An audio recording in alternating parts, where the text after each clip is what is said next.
Okay. Alright. We should be good to go. And we'll get Liesel back on camera once she chooses a place to lay down. Her camera is pointed at where she used to be lying down. And she's not lying down there anymore.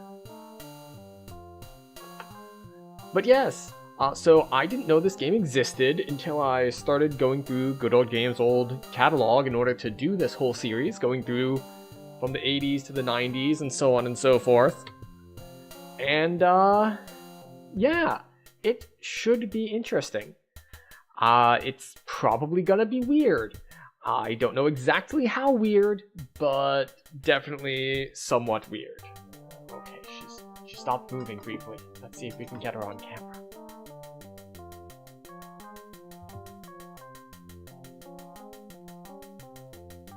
There she is. We're gonna turn down the...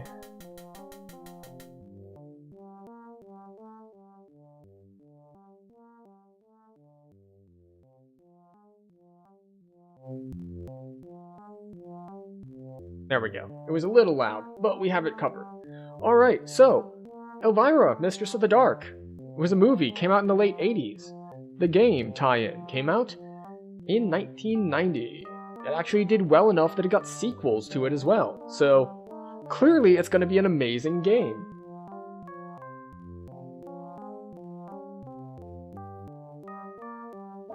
But first, we're going to read the manual, try to figure out what's going on. So, relatively short manual, 16 pages.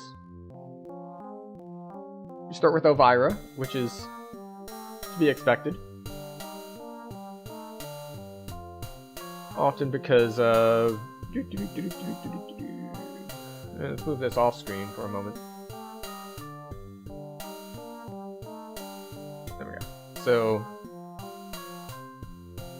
we of course have the box art with Elvira looking very, very dark and cleavagey, as is her standard way of doing things.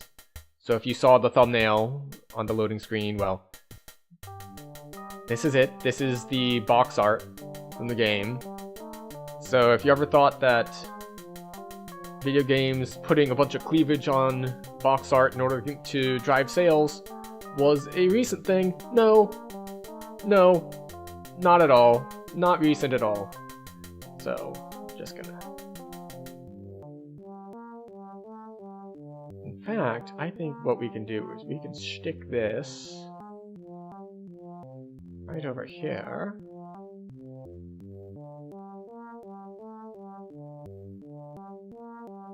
There we go.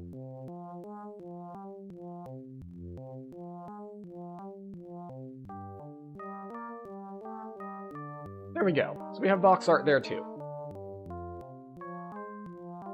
Alright, so let's take a look at this manual, shall we?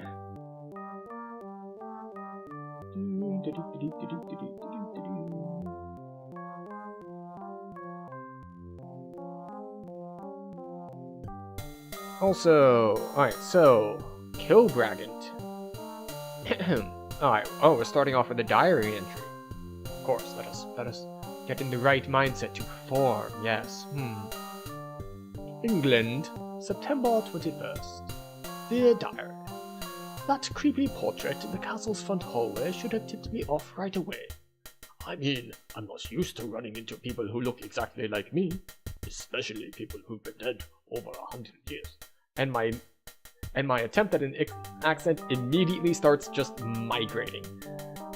Okay, so my first encounter with Lady Imelda? So my first encounter with Lady Imelda of Kilbragant was definitely of the weird kind. I wonder if that's the more recent usage of weird, as in just kind of strange and unusual. This is something you get when you read like really old horror stuff, especially if you're into something like the Lovecraft stuff. If you go far enough back into history, weird meant like supernatural. It didn't just mean like unusual and kind of odd. So there is that little bit of entomology. I never know how to pronounce it. I always think I'm pronouncing it like the study of insects. I think that's entomology, and oh, great. Now I have to look it up.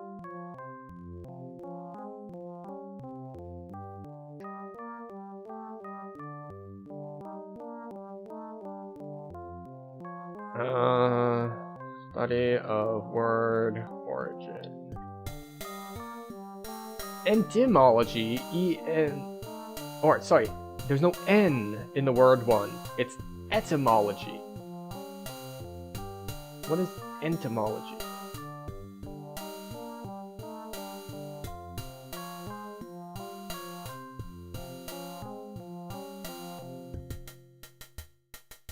Okay, so entomology. Here, I'll just pull this tab over, now that we've taken our side trip. I spelled it halfway between them, so I get the Google correcting me both ways. Entomology is the study of insects, whereas etymology is the origin of words. So if it's an insect, it has an N in it, N for insect. And etymology is the study of origin of words. So a bit of etymology. Alright, so let me there. Maybe I shouldn't have been surprised. According to the papers from the attorneys, Dybbuk, Doppelganger, Wraith, and Eldritch. Those are the attorneys. What is this? Where do they work? Wolfram and Hart? That's just...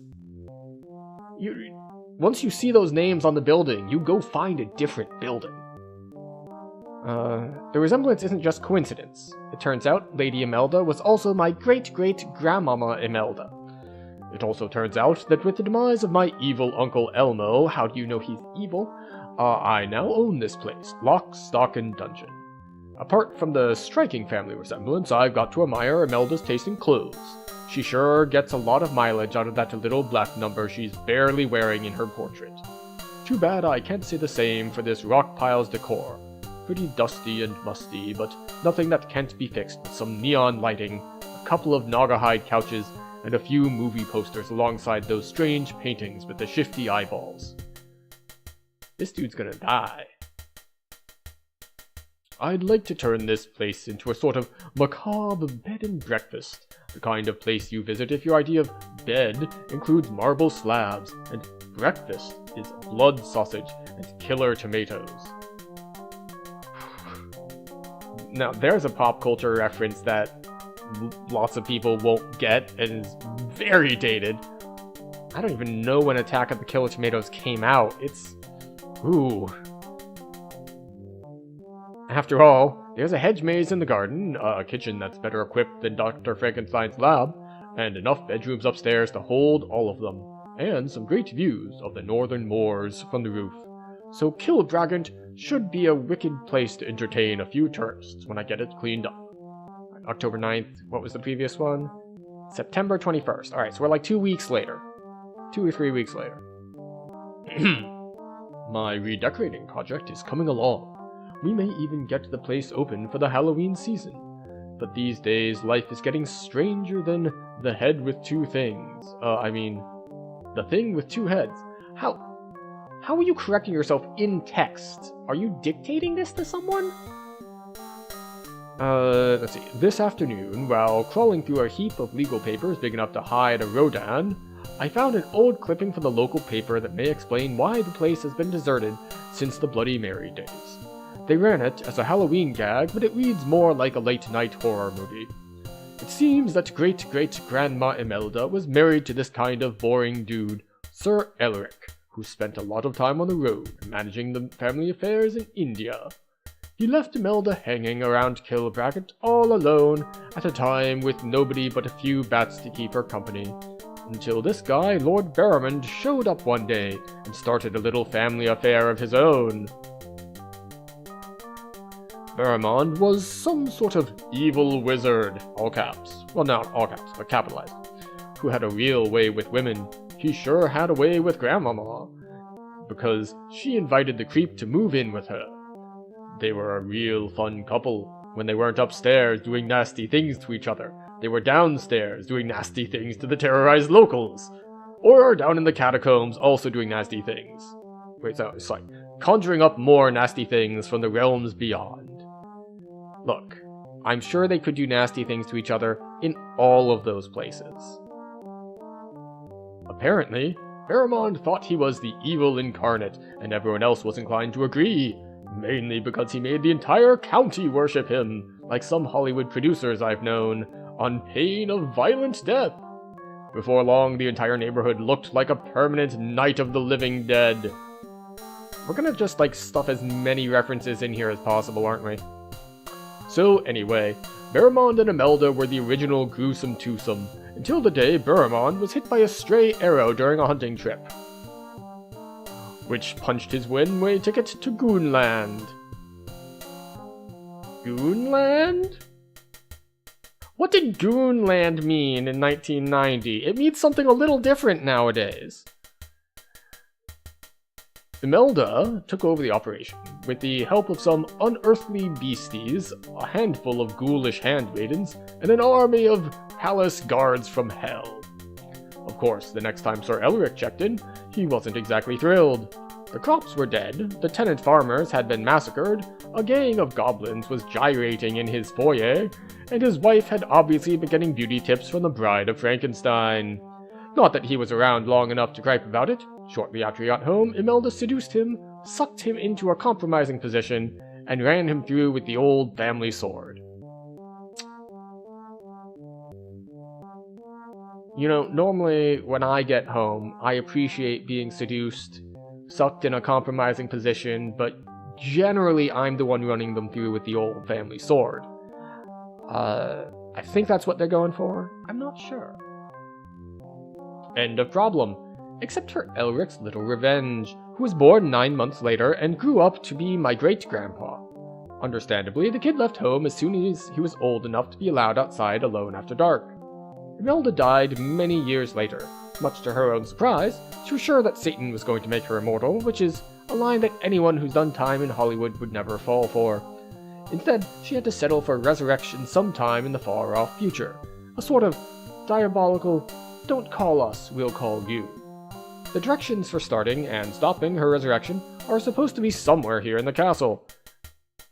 Part of the Scroll of Spiritual Mastery hidden in an old chest.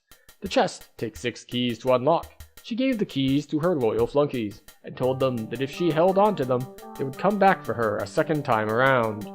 And this time, they would rule the world. The neighbors believe that her gang of ghosts and ghouls still haunt this place. In fact, the vicar and some of the town honchos took me to tea this afternoon, nice people, though a little eccentric, and were emphatic that the place will need a thorough cleaning out before it's safe to inhabit. I don't think they mean mopping the staircase down with Mr. Clean, TM, not an ad. Do I believe them? I'm not sure. The story's weird, but I'm in show business and I've heard weirder. I'm definitely putting it in the castle's tourist brochure, though. It's bound to attract the right kind of people.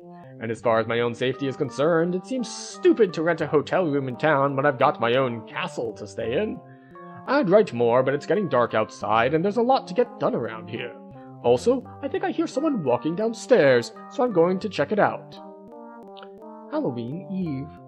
That little fable about Grandma Imelda was a cute story, but not that cute. When I decided to open the place up for Elvira's Horror Weekends, I hoped the place would be full from basement to battlements by Halloween. It is, but this isn't quite the kind of company I had in mind. For one thing, the guests aren't paying. For another, they're not even alive. None if this. Haha! Typo! Get him! None of this, of course, has stopped them from talking over the pipe. Haha! Second typo in the same sentence! Get him! Okay. None of this, of course, has stopped them from taking over the place. Like they owned it or something. It started out a few weeks back, when a few odd monks started wandering around downstairs in the middle of the night. I enjoy meeting men of the cloth, and I figured I'd be friendly with them, until I realized that there was nothing under the cloth. I'm talking incorporeal, and I don't know what incorporeal means. But, okay, moving on. The monks turned out to be the advanced men for a growing army of creepy critters, gremlins who like to play hide-and-seek in the hedgemaze, soldiers guarding the bedrooms, skeletons doing Grateful Dead impersonations in the catacombs downstairs, and busloads of more beasties arriving every day. Worst of all, at least of all the ones I know about, He's the incorporeal corporal who's manning the gatehouse out front 24 hours a day. Sort of a Gomer Pyle meets the Marquis de Sade. Because of him, I can't get out of here, and if I could, I wouldn't get back alive. In fact, with all the traffic in the hallways, I'm sort of stuck in the kitchen with nothing but a few cookbooks to keep me company. It's clear to me now that this little creature convention has been called in my honor. Seems that in the course of the restoration, I also revived Imelda's memory. Haha! Another typo! I've also revived Imelda's memory, along with several hundred of her closest friends. The sordid little legend of Imelda the Evil is becoming more real every day. If things continue, I may soon get to meet her face to fangs. Not my idea of a warm family reunion. I've got to shake down my house guests until I find those 6 keys, get my hands on Imelda's chest, and find out how to put a stop to Grandmama's imminent return. But I may not have to do it all alone. Help should be arriving any minute. The last time I ventured out of Kilbragget, I picked up a copy of Broomsticks Weekly and got in touch with one of the freelance Ghostbusters who advertise in the back pages. They agreed to come over today and give me an estimate. If they're smart enough to let themselves into the castle and avoid the Freddy Krueger clone at the gatehouse, we have a slim chance of stopping Imelda's return and reclaiming Kilbragget and maybe the whole world for the living. I might just be in business after all. Okay, so there's the intro scroll, and then we get the actual, speaking directly to the user manual. So, written in first and second person. Hi, I am talking to you.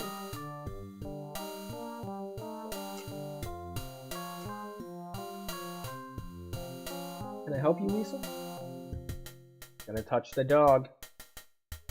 I'm gonna do it. Touch the dog. Touch the dog. Touch the dog.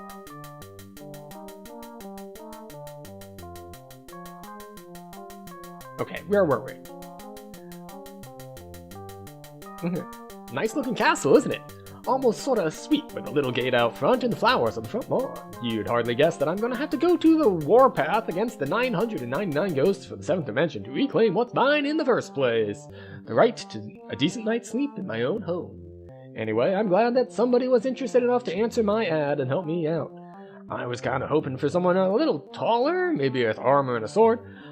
Instead, I get a computer freak who keeps trying to tell me that swords are no match for a trusty joystick. I see you, game.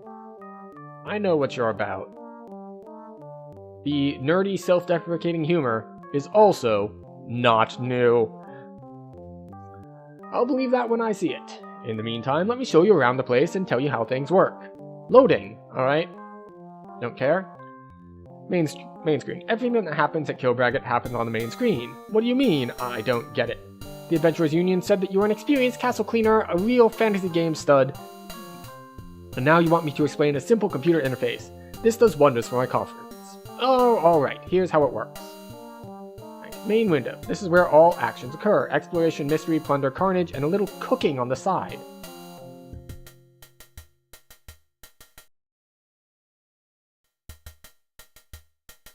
The main window represents your point of view, although most movement is accomplished by clicking on the direction arrows to the left of the screen. Okay? I wonder if they actually highlight to show you which are available, because that would be very convenient.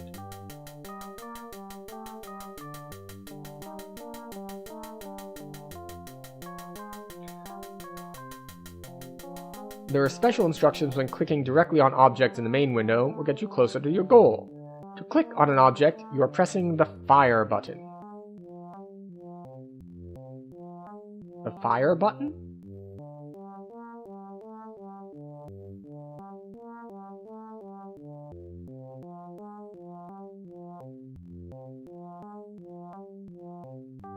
So I thought that this was like in-game, like a flame. I'm guessing this was assuming you have a joystick. You're pressing the fire button on the joystick, as in the same one that if you're in, say, a flight simulator would fire the weapons. So presumably that's left click. Doors. As you explore the castle and its surroundings, you'll come across many closed doors. Click on a door to open it, but be wary. You never know who or what might be lurking behind the doors in this place. Alright, we discover lots of objects. We can click on them and you get a name and description.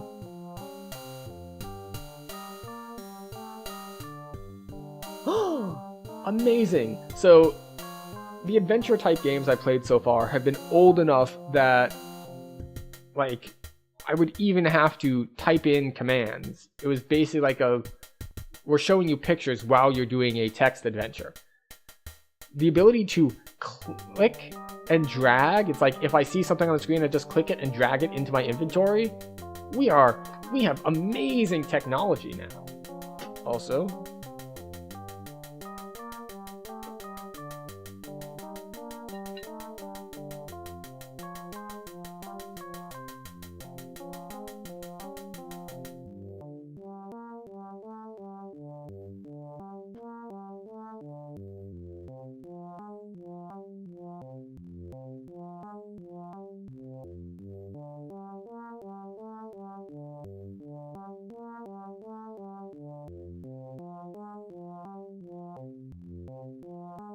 okay, we'll see how long she stays in one place now.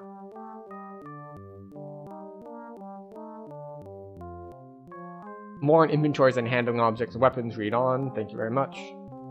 Lower window does several things depending on your situation. It can display the items, show which items in a room are removable, give specific instructions on individual items, and serves a dialog box, okay? There are 3 inventory commands in the upper left corner. Give you control over all movable objects in the game.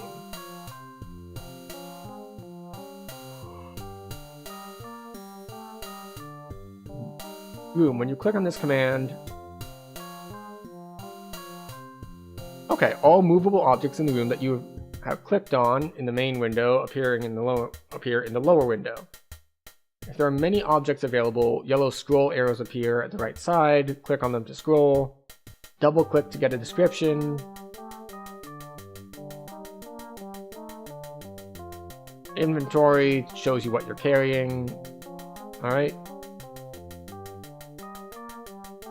How much stuff can I carry? You can carry an amazing amount of stuff, so don't be shy. Help yourself to anything in the castle that isn't staked down. Alright, no carrying capacity, no load limits, no nothing. We can just get what we want.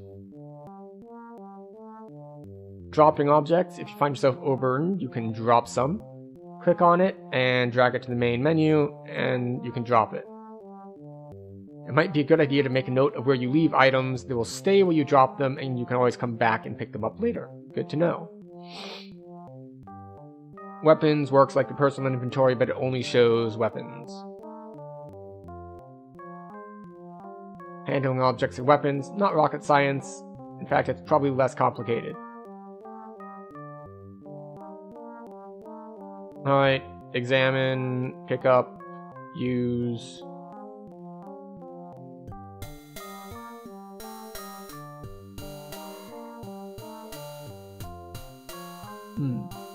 To look in an object. Some objects in the game can be opened and looked into, some can just be looked into. When you click on an object, you can look into it. The look in command will be highlighted. There it is. To drop an object,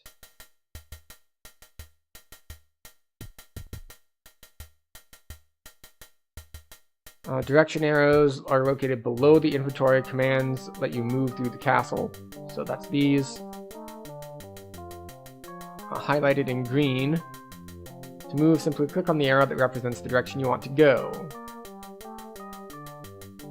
I don't see any of them highlighted in green. I see this one highlighted in red. And up and down are highlighted when you're near a stairwell. Stats bar, okay. Strength. This is the stat that separates Rambo from the incredible Mr. Limpet. There's only one thing you need to know about it. Getting beat up can make you weaker. Your strength also affects how much damage you do to an opponent in combat. Oh, interesting. So not only is it our damaging stat, taking damage lowers it. Resilience determines how much damage you can take. Dex is... I run with a fast crowd and you'd better be able to keep up. This stat measures your agility and your ability to gain the advantage at the start of a fight. Alright, so it's initiative.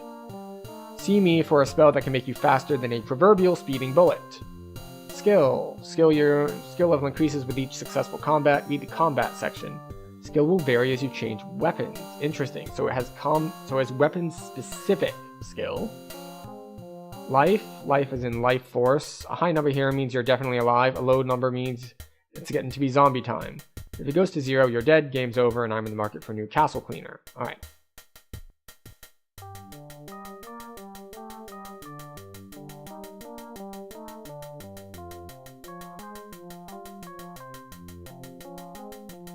Find the weapons, learn how to use them. Yep, and the more you use a specific weapon, the more effective you will become at it. Okay? Fighting. During a fight, you're either on offense or defense. When you're on offensive mode, the cursor becomes a sword. In defense, the cursor becomes a shield. The computer automatically switches between the two modes based on how well you and your nemesis has aimed, his or her thrust, and how effective the hit was. You will almost always get an attack turn after you successfully fend off an enemy's attack. To fight, you can use the combat buttons. I don't see them. When you're on the offensive and the sword cursor is displayed, click on the hack icon to slash the intruder into submission. You'll find that your action in this instance will be most effective if the hack is made when the monster has its weapon raised above its head and is itself open for attack. If you lose the initiative during combat, a shield cursor will be displayed. In this situation, quickly click on the block icon to regain your initiative again and return to the hack icon, okay? You can and should use whatever magic you've got before engaging in combat. Just choose a spell or potion from your personal inventory and click the appropriate command on the command menu on the right side of the section. For more information on magic, see the spell crafting section. Also, we got this cheat sheet. What a warning! The recipes contained within this book are for use with the game Elvira, Mistress of the Dark, trademark. Only, any attempt to make any of the recipes in real life could result in serious consequences. You think? Nota bene.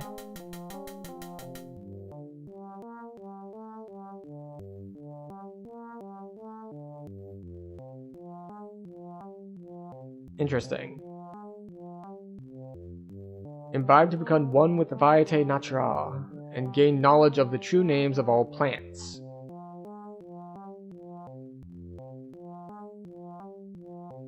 Alright, so at some point we'll probably need to know the names of plants. So we need honey and hay, and then we need to make alphabet soup to understand runes.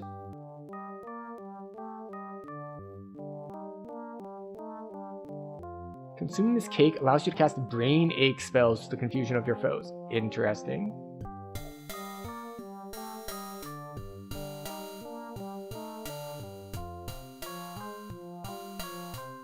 Okay, so eating these various things gives you access to different spells.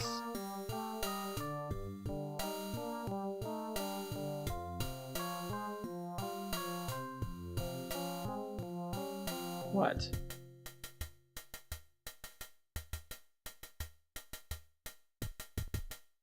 I just let you out before stream. Did you not do all of your business because you went over to the neighbors to try to steal the cat food? And then I had you come in because you were being bad and roaming around? And you never got to poop? Is that it?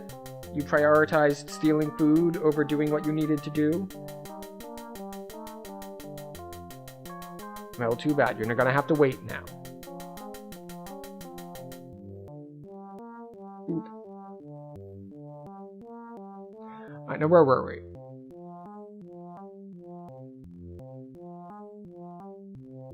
So there's a lot of recipes here.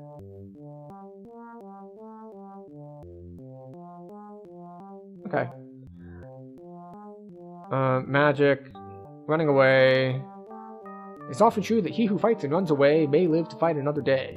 Continuing with the cliches, it's also true that discretion is the better part of valor, and sometimes the better part of survival too. All the creeps who've occupied Kilbragget have staked out their own little territories. They're practically divvying up the world after Imelda's imminent return. This comes with a decided advantage. You can get away from the latest nuisance simply by getting off his turf. In other words, you can take off, beat it, scram, run away. Before combat begins, you can run by turning around and moving away. Alright, we have a guide on the monsters. You'll find that some of the monsters look alike, but dress a little differently. For example, you might fight a soldier with a blue tunic or a green tunic. The difference between these guys isn't just one of taste. Different colors represent different levels of expertise and power. So the blue soldier is harder to defeat than the green soldier. This is consistent through all levels of creatures. Excellent. So they've said, hi, we have palette swaps. Pay attention to palette swaps.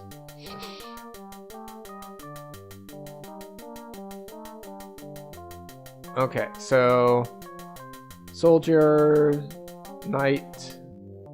The knight is invincible in hand-to-hand combat. Good to know. So we need to hit him with spells? Skeleton, captain. Okay.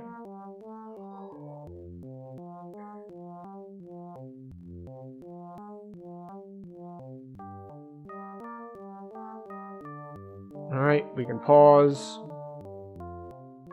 We can save, we can load. Spell crafting. Just because I made my reputation as a B-movie queen, people think that my idea of hot cuisine is a stale popcorn, flat cola, and rock-hard jujubes.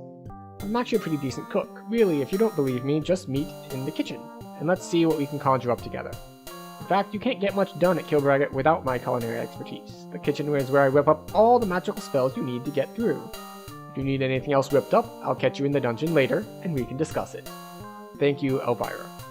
Why did, for some reason, I thought this was a dude and Elvira was gonna show up, like, later?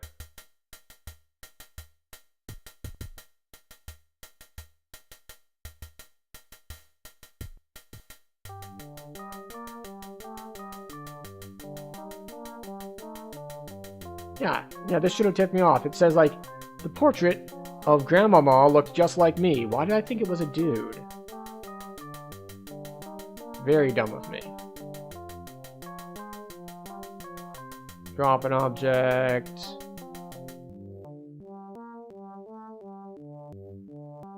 Okay, to create a spell. The ingredients for each spell can be collected throughout the castle and on the grounds outside. Since I learned to cook for my antivirus, who is really crummy with numbers, the amount of stuff you need to make a spell isn't really specific. But after some trial and error, and you should have seen some of the errors, I discovered that it seems to work out like this. A cupful is about the same as a handful, 3 handfuls is a saucepan, 4 handfuls is a basketful, and 6 glasses is a bottle. That's wine. All the spells, along with their ingredients, are listed in the spellbook. Bring your ingredients to the kitchen, click on me, and then choose the mix command from the command display. If I have a copy of the spellbook, it will be displayed in the main window. Everything will be listed, okay.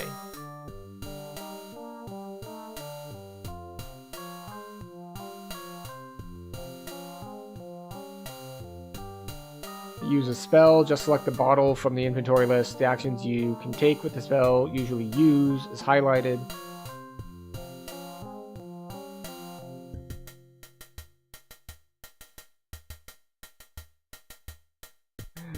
Lost in my castle?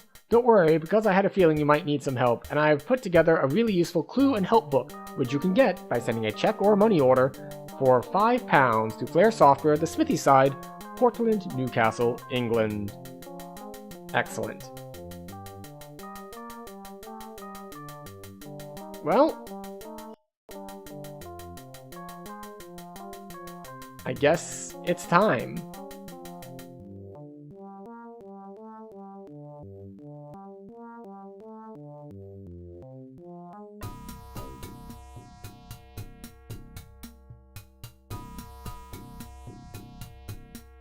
I wonder if I should be having a map. Get out the old graph paper. Also, this is as far to the right as my mouse cursor goes, so that's a little concerning.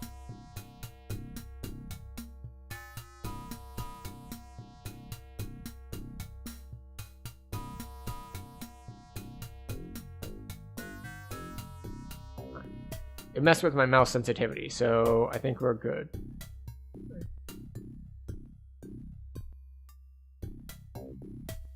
Suddenly, we were grabbed roughly from behind on the shoulder and marched into the office of the captain of the guard. "Who are you?" he snaps. But before you can reply, he continues, "Do you think a slimy lizard like you can save her?" "Guards," he yells, "take this lowlife to the dungeon and search him. He can rot down there with the other rats." "You won't last long. One of Imelda's pets will make a meal out of you. Take him away." Well, that was fast. A dark, damp, depressing dungeon.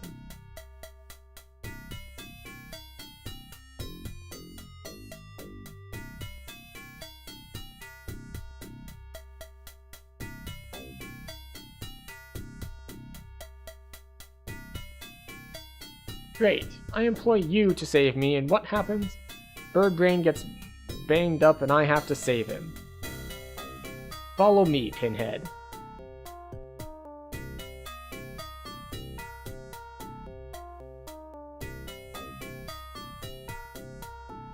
Nice start, creep.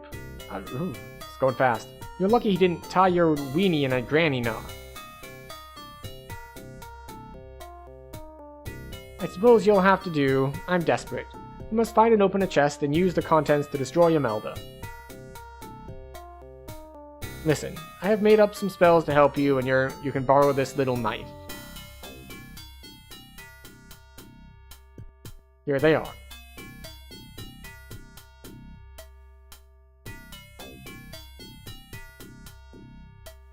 I can't make any more until you find my spell book. A strange-looking guy and a sack took it off me. Start down in the castle courtyard. It'll be safer there.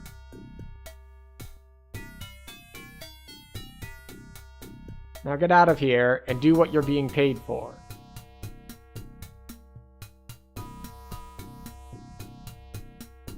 I'll be in the kitchen if you find the book. Some hope. Why do I always get the jerk?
Okay. Odd. Room, inventory, weapons.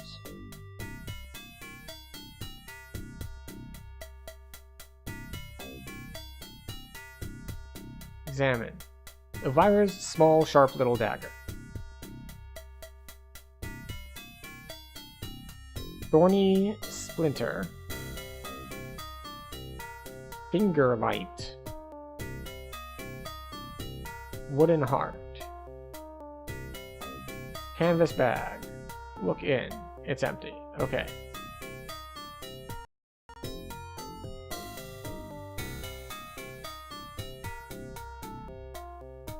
Alright, so finger light is a fork of lightning.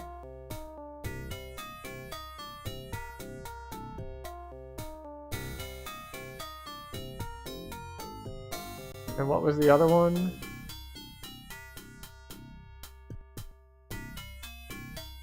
Thorny splinter.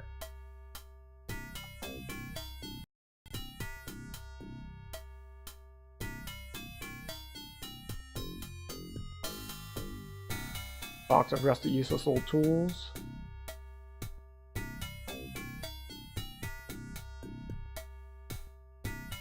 Alright, what's this? A bowl-shaped vessel capable of withstanding very high temperatures. So it's a crucible.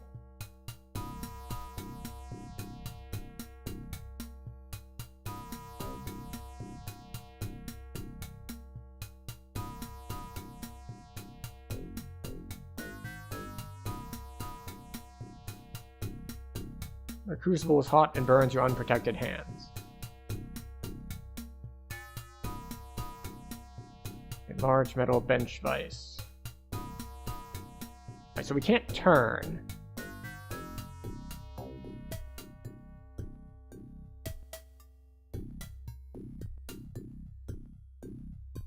An anvil.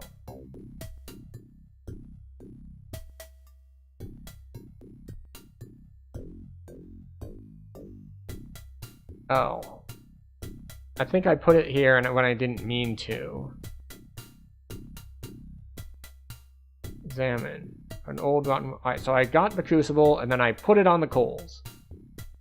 Which is not useful.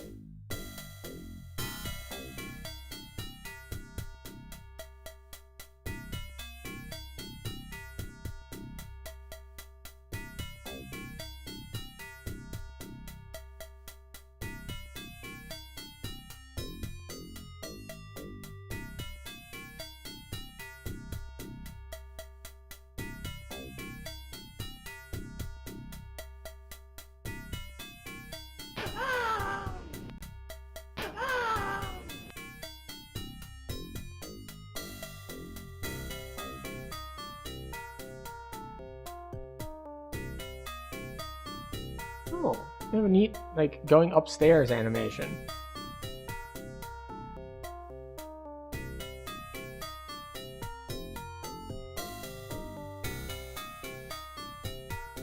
And then we see a knight, and we decide that maybe we don't want to go up there.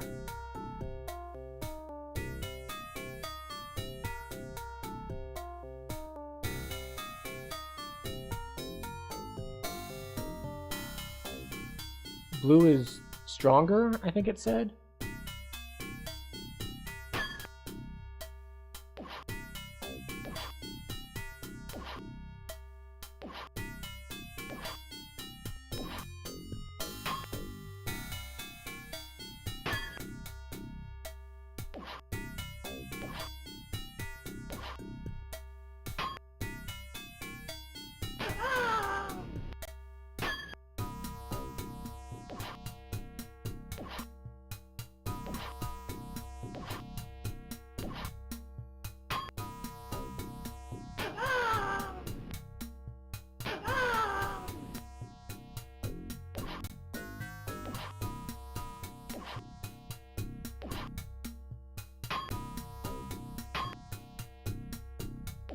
It's hard to express how awkward the controls are here.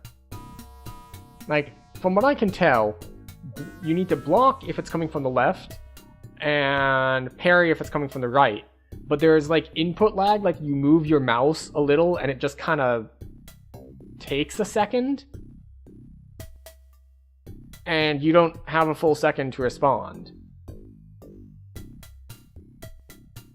Okay.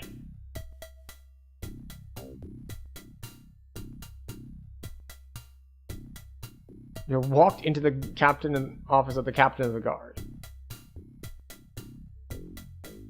Alright, so now we get our intro little movie thing again. We're gonna have to remember to save after it this time.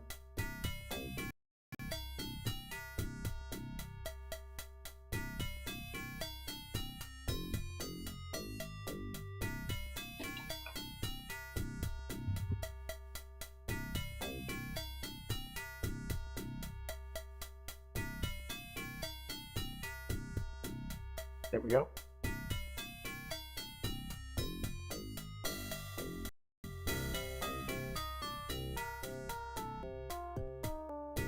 though, after the intro movie is over.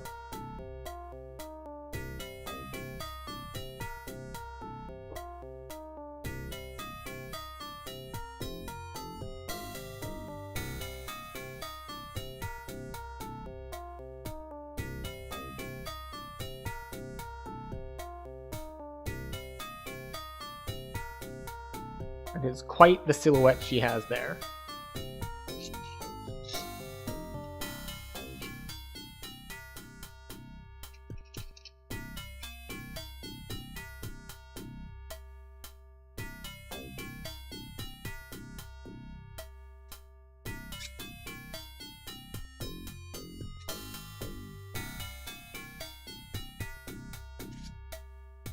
Okay, so go through this again. This is where I wish that it didn't jump around so much. Like, if I could mouse off of it to draw a map, that would make things a lot easier.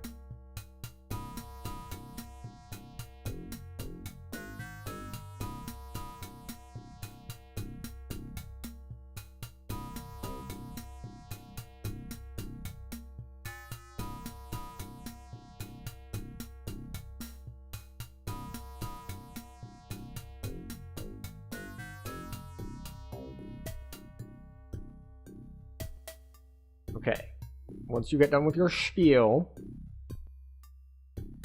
I can save.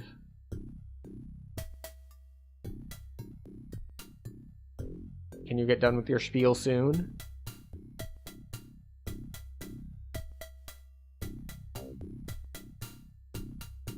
Look, the only reason I took this job is that I was hoping to get the jerk, okay? Save. And enter file name. Start.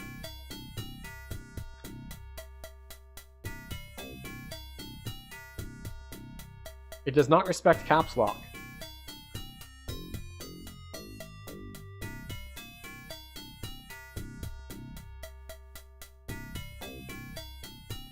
Or rather, it just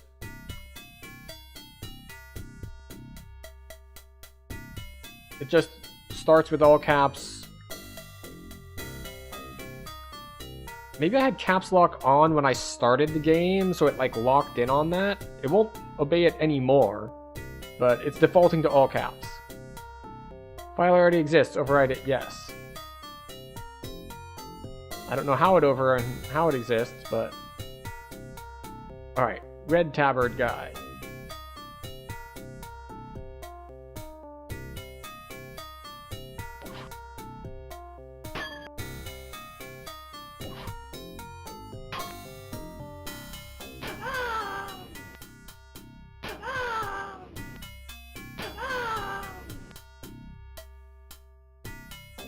Okay. From there. Examine a bowl-shaped vessel capable of withstanding very high temperatures. Yes. Where did it go? Oh, I took it. Okay. Well, now I have a crucible. So we got that going for us, which is nice. We've got tools. There's a horseshoe up here. Can we take the horseshoe? There's an anvil. Can't move the anvil. And there's bench vise. We can't turn left or right in here, so we can just turn around. Okay.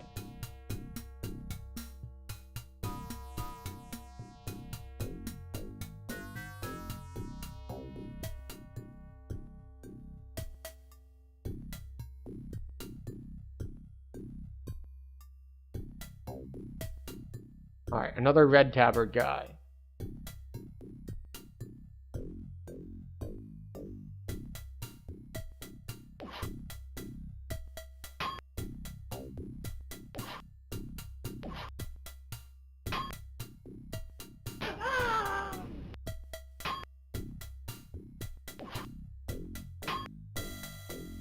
Okay, alright.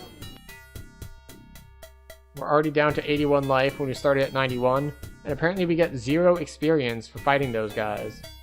So that's not ideal.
Ugh.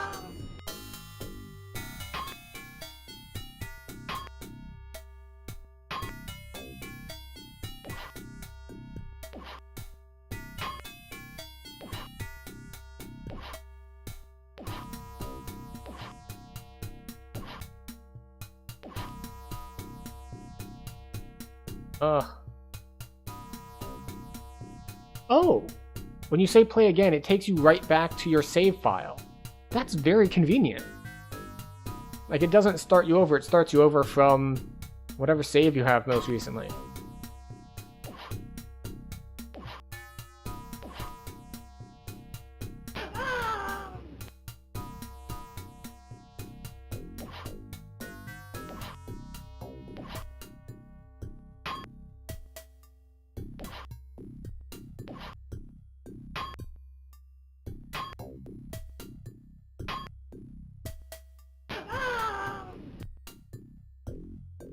Huh, okay. You, look in. Yes.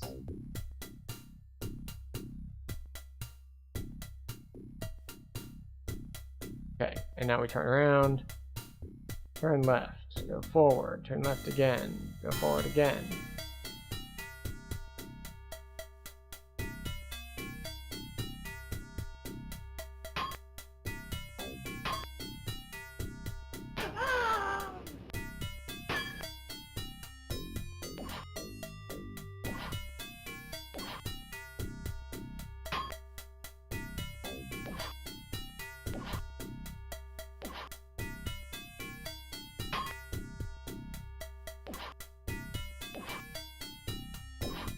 Ah!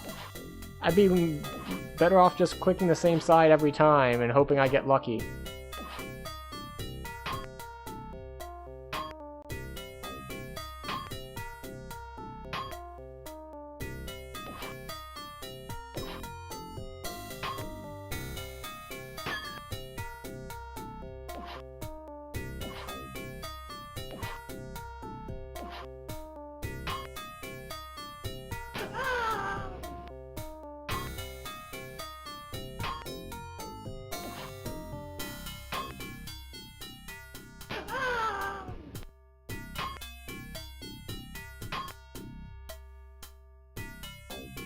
What are these two places for?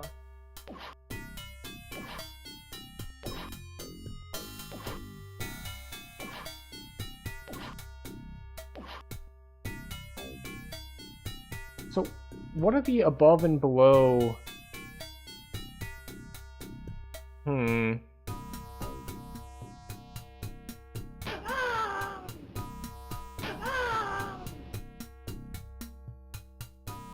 Is it like damage dealt?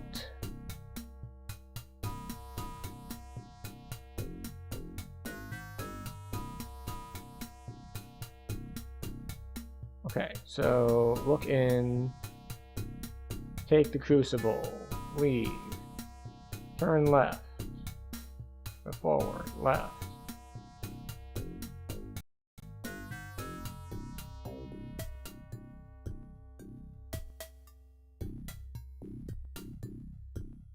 Let's try this and see if it makes a difference.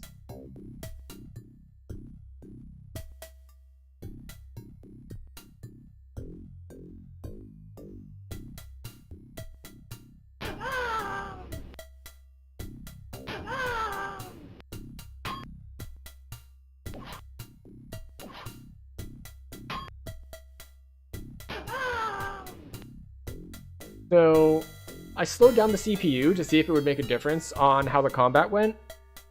And I feel like it doesn't, because I don't feel like it slowed down the animation that he did any.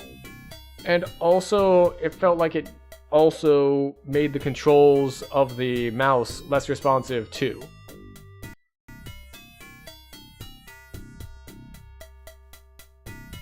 So...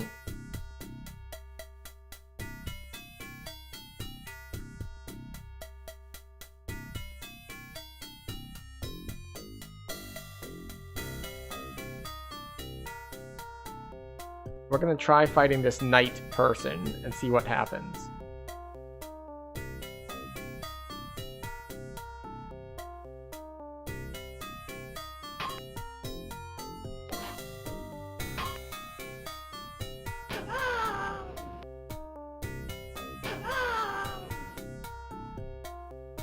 What?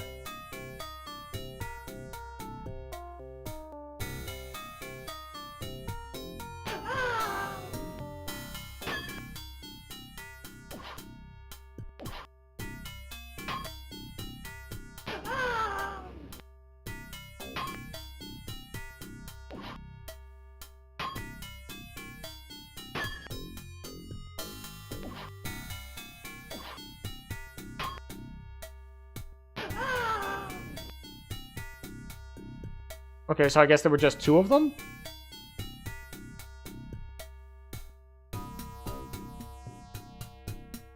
Careful, this guy's invincible in a close fight.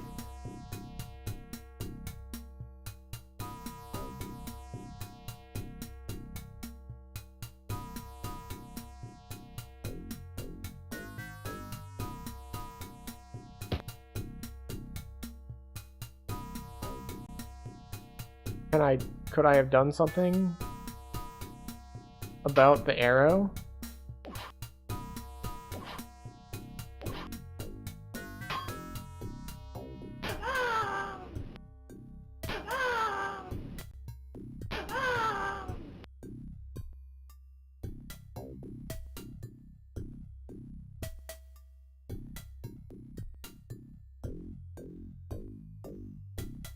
Okay, so are we just going on fighting guys? I mean, I really should make a map.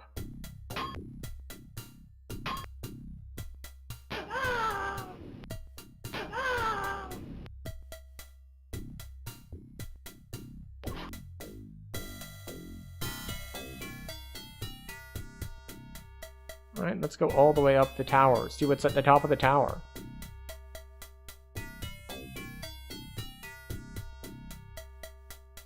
Alright, it's a good view.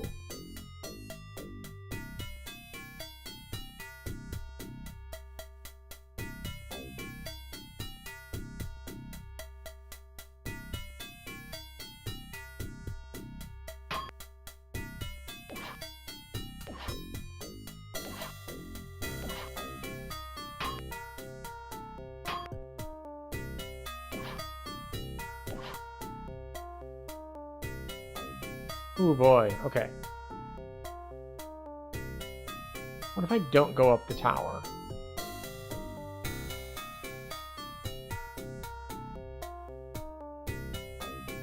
An empty, secure-looking dog cage.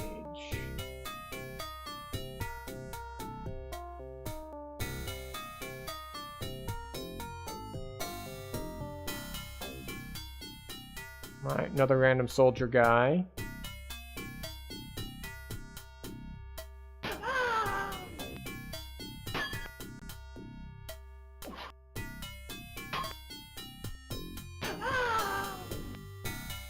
Yeah, like, when he does that hit animation, and it plays the sound, like, the mouse cursor freezes on the screen and doesn't go responsive until a second. Like, I feel like I could adjust to things being slow, but things like just freezing and starting and like stopping and starting is really throwing me off.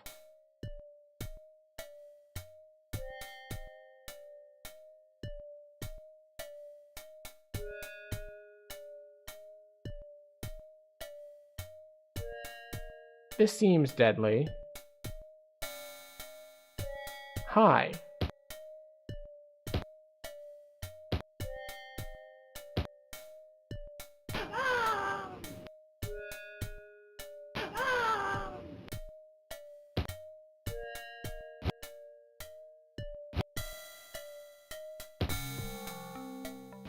Oh, interesting.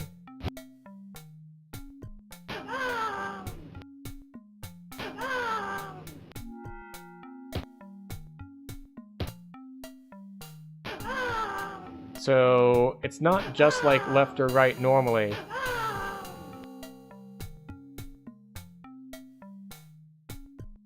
It's like, different enemies have different attack patterns.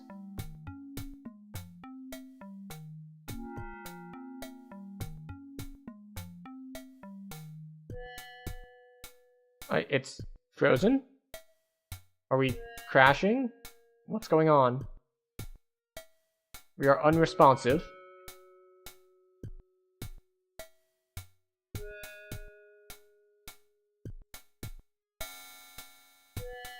Music's still playing.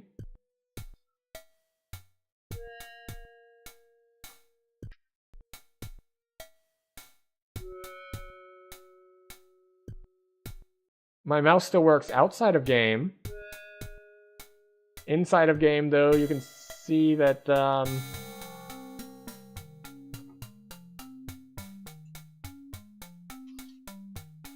nothing. The game has decided I don't get to use the mouse anymore. And you can see as I'm hitting escape, it's just typing on top of the screen.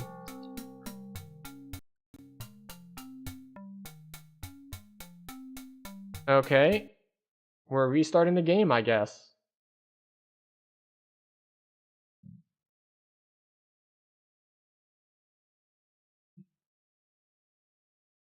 You know, I'm almost surprised that I haven't run into more of that as I've been playing through all these ancient games. And I just really have to credit a lot of the work that other people have put into this. Not least of which...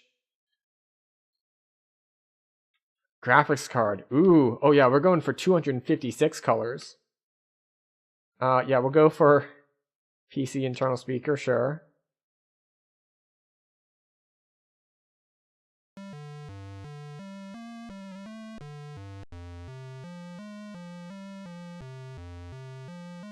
Oh, we're definitely getting different music. Restore.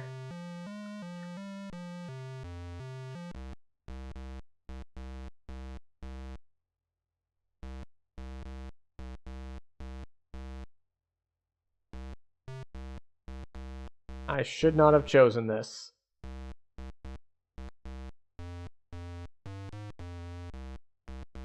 I actually had...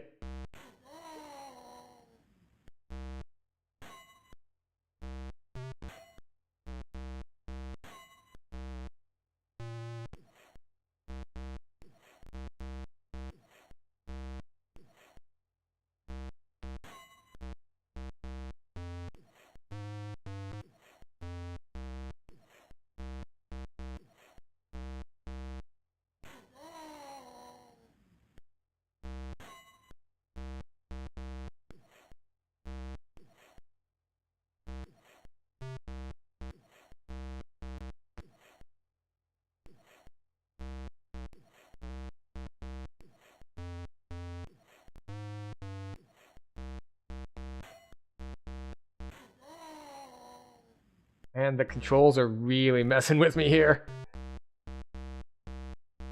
We want to go down to the dungeon.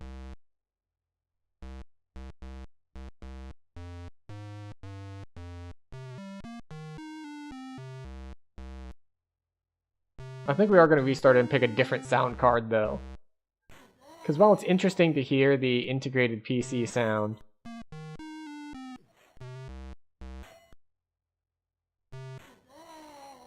is harder to understand.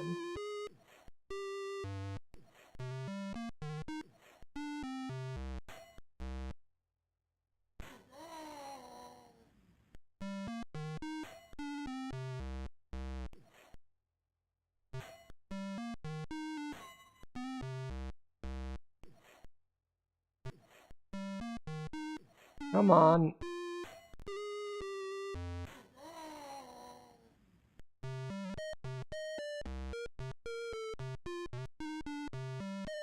That looks like there's a hidden door there, doesn't there? Like, because there's like the little blue lines, like the framework there.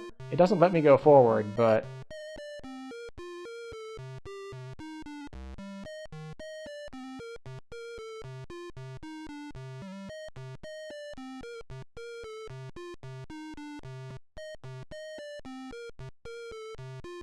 I'm gonna try using the splinter thing and see what happens.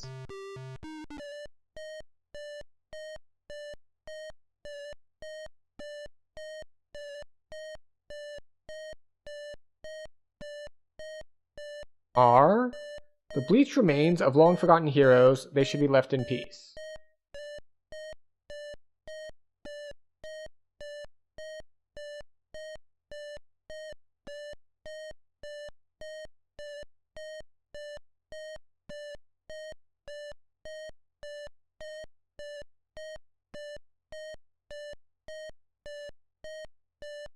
You're right.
Okay, alright.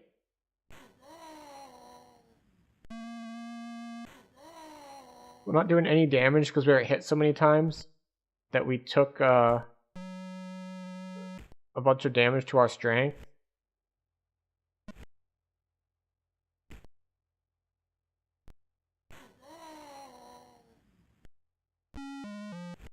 Nope.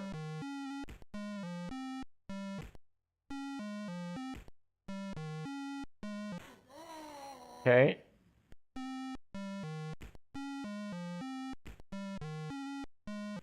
Oh, and we messed up. Yes. Okay. We are going to go back to a little bit better audio on this. And see what happens.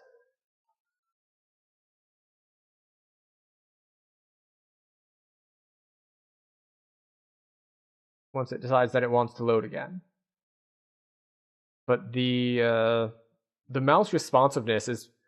The thing is, I don't know if this is a skill issue on my part. Sound Blaster music card. Let's go with that. Alright, I think this is what we had before. So yeah, I don't know if this is like a skill issue, if it's an issue with the game itself, if it's an issue with it just how it runs in DOSBox. Like, I don't know if this is original difficulty, or if this is like, no, the game just isn't working right, and that's why it's doing that. Or it's working exactly as designed and I just need to get good, like...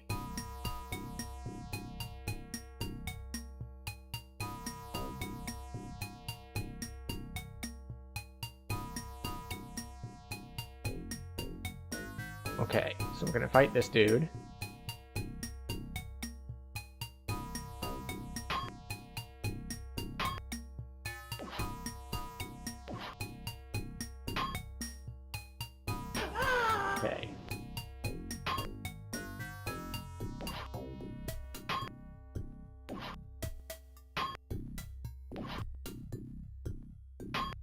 You know, it's said that normally after you block a hit, you get the, you get what? You're good. Like you'll get your turn next. But then it's just like, no, not really. You're gonna block 2 and he's still gonna keep attacking you. I wonder if it's a timing thing.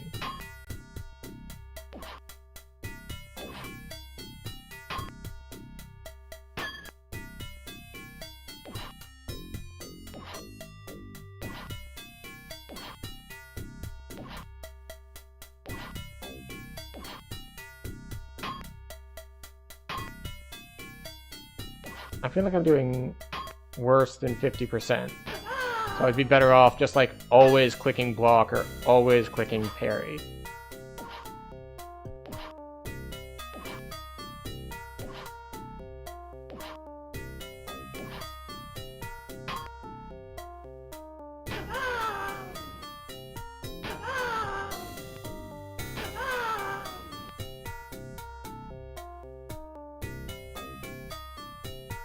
Alright, let's continue exploring down here a little bit.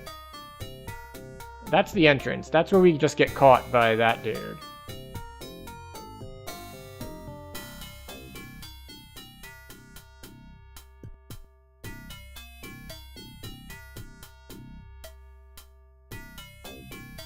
A wealth of knowledge, but you don't have the time for reading books now.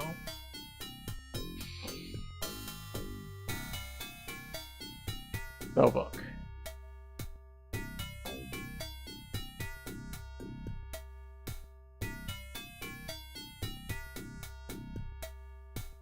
Nice of him to put it in the library. Now, where was she again? She's in the kitchen.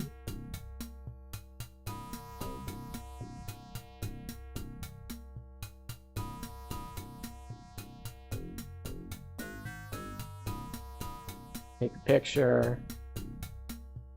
A plate. A candlestick.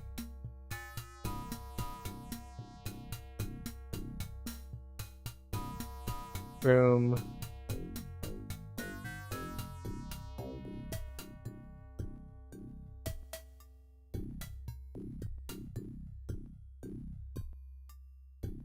That. A steak.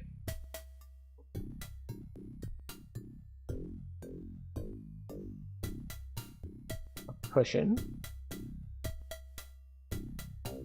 A large, comfortable-looking sofa with button-back upholstery.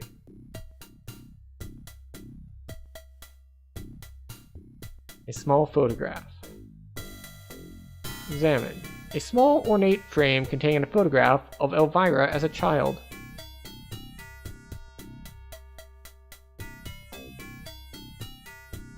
A diary. Look in. Uninteresting, except for a short reference to a missing ring. Table lamp. Monsteria 4. A Swiss cheese plant.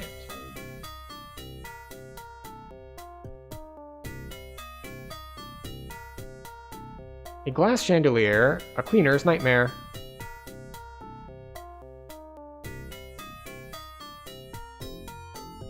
Is this a fire poker I can take? No?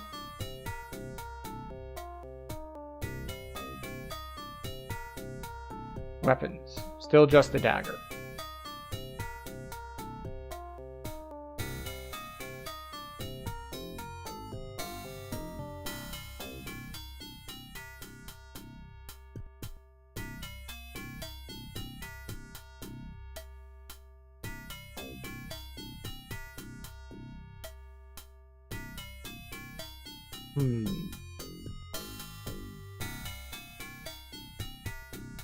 Oh.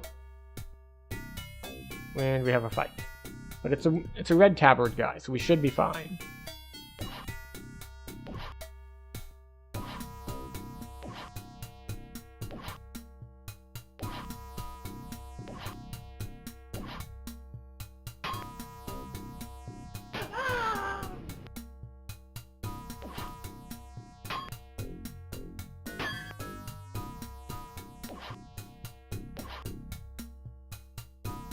Ugh.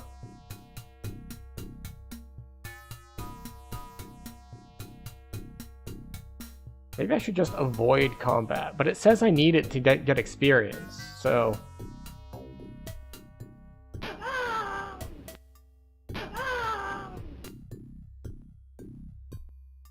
Okay, so it's very swingy if I only need 2 hits to take him out, but I just need to be perfect.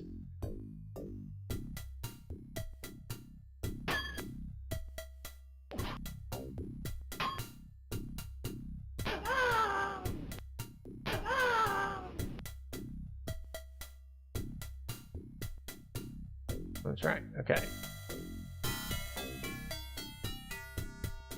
We go in, we go up, we turn to our right, we grab everything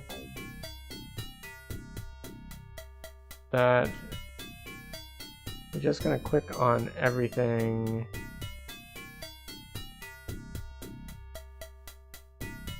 Room.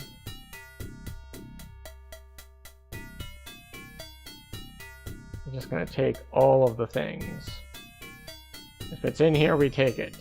Anything that's not staked down, as it said in the instructions. Wait, I didn't take the table lamp.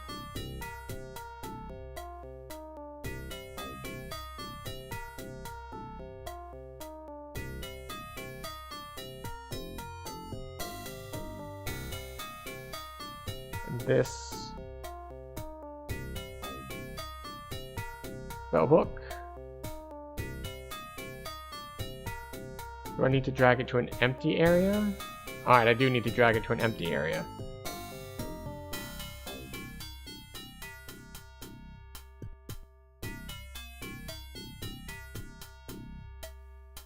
Okay, I don't see anything else of note here.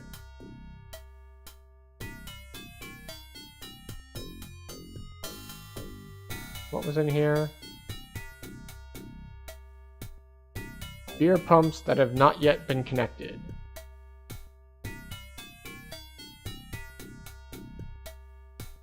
Set of empty optics. Optics? What does it mean, optics? Heraldic shields of long forgotten families. Okay.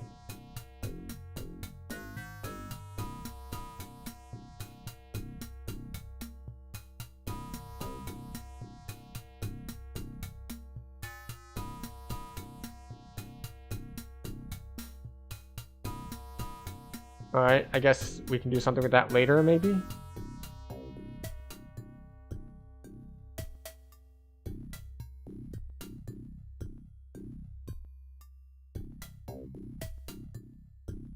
Oh, right, there's a guy here.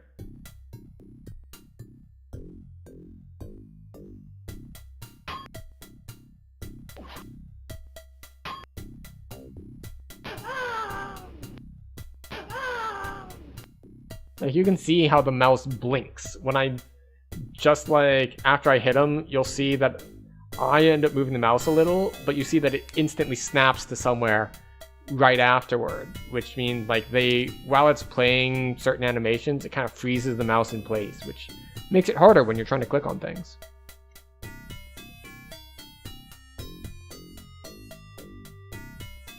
Very boring urn.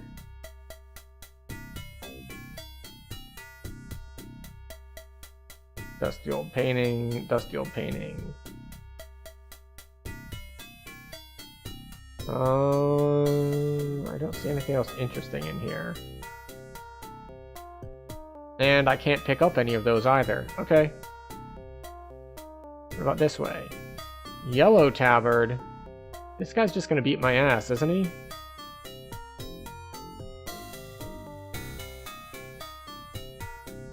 Oh, hello, Elvira.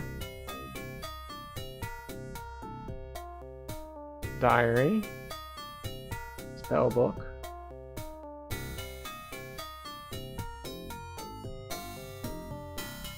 Elvira, Mistress of the Dark. Always gotta refer to her by her full title.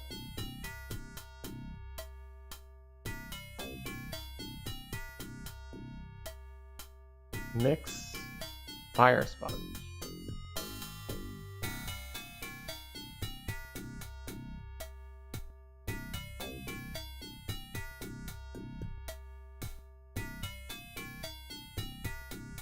No, I expected her to say something about me not having ingredients.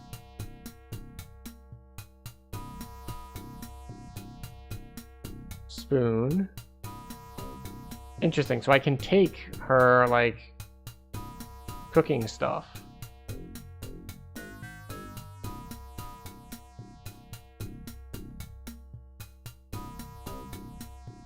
I have no reason to think I need it yet.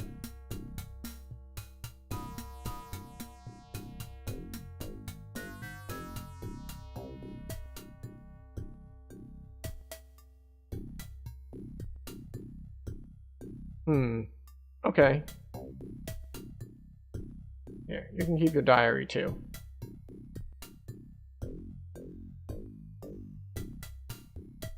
Out of my way, Camel Breath. Let me do that. The animation here where they just grabbed a certain set of pixels and it just like moves up and down. Like, simply.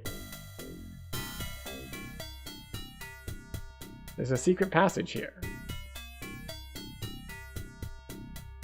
You'll not fit in there, Fatso. I'll go. It's just like you can see the seam where like they did the pixel art and then they just like simply move it up and down. And also her crawling away from us was, and crawling towards us, was strictly required for the plot. It's pitch black in there. I can't see a thing.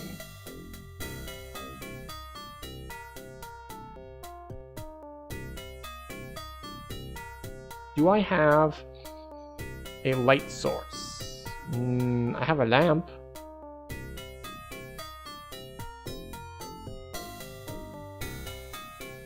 Well, I can't give her the lamp. I guess I just dropped it on the floor.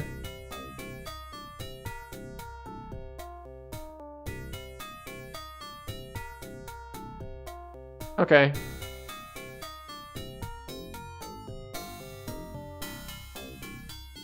A bottle, bags of flour, packets of sugar, bread rolls, cookies, honey. Alright, so she has some of the ingredients here already. Wine, more wine, more wine, more wine, and a sack.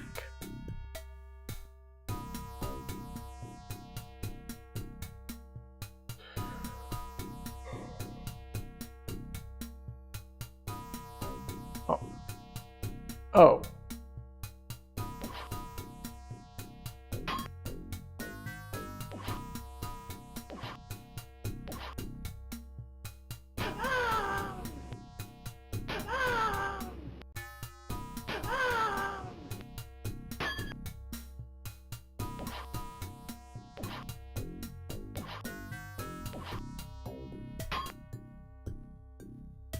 Timing got way tighter on the more difficult guy here.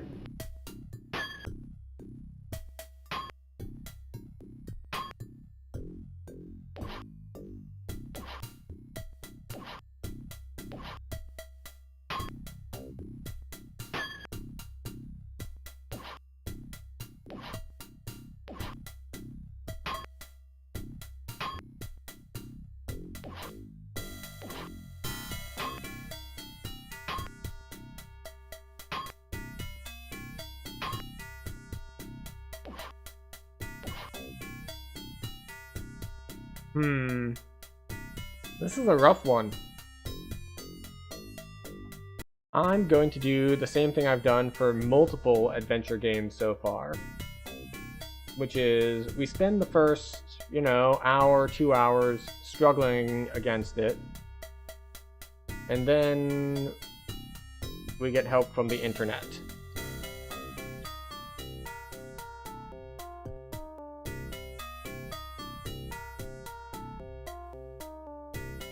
All right.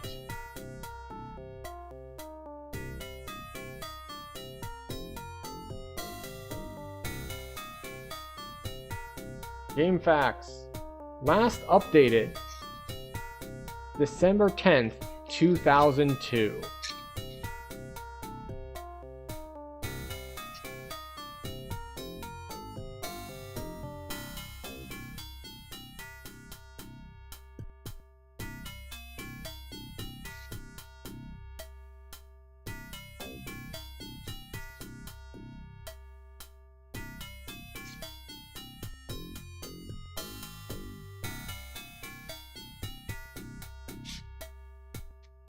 Okay.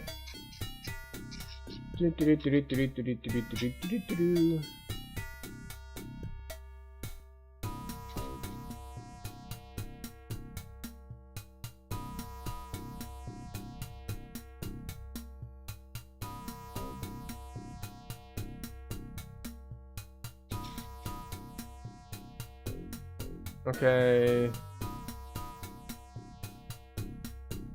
All right.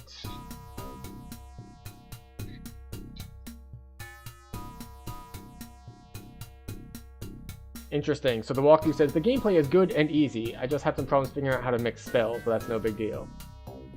The fighting system is a little too mechanical. It seems like there's no difference between clicking on the buttons for attacks or clicking on the actual character. Well, there are differences. The main one is the fact that it is possible to fool the game by finding a spot where it is hard for the enemy to parry, and the fight will be won. Should I be clicking on the screen, not the buttons? Is that what the key to the mechanic is?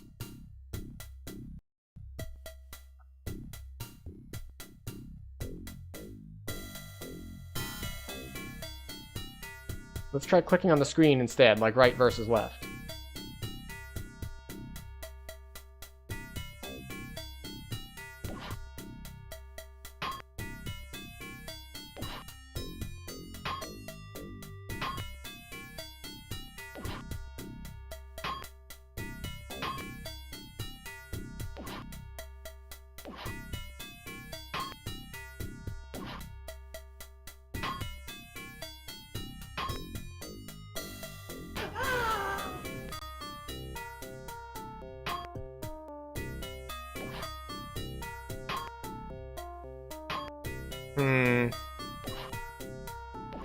It still feels like it's going very quickly. And for a game where the walkthrough says it's very easy, that leads me to suspect that this is actually like an emulator sort of issue. Or it could still be a skill issue. But I feel like the speed at which it's played, coupled with the odd mouse-like lagginess, is potentially part of the problem.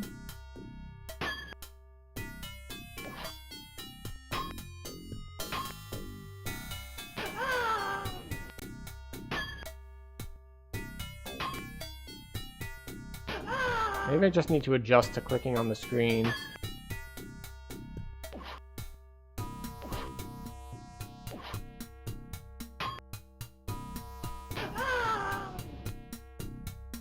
Okay, it feels a little easier.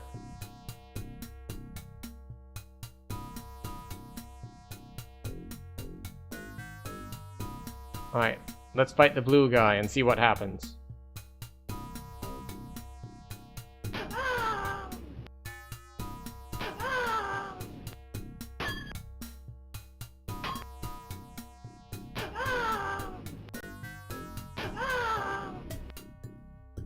Huh. An iron ring used for tethering horses. Leave it alone. It's only fit for the roses. Leave it alone. It's only fit for the roses. I thought this was making a hay is for horses joke, but I guess not.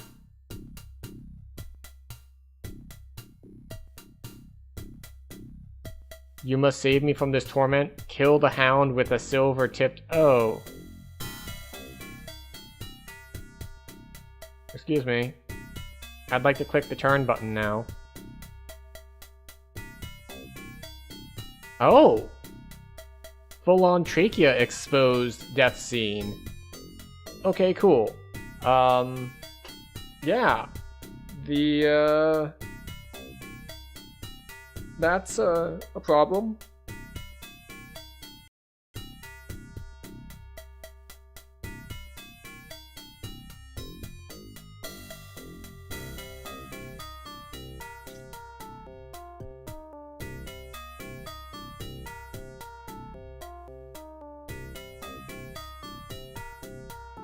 Okay, alright.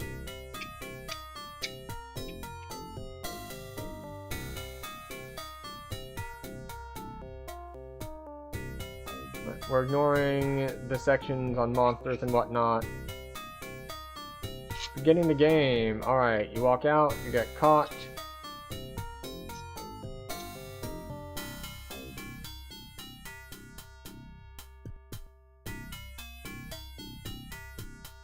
Fire dagger and finger light. Is that really what they contain? I don't think that's what mine say they contain.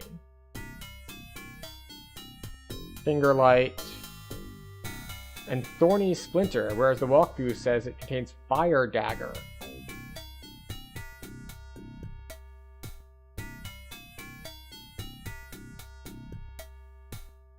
How do I know if the weapon is being used or not?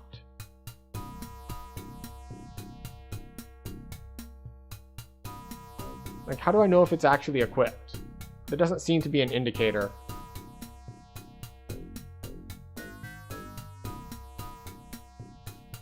You have dropped your selected weapon. Fighting with bare hands is not advisable.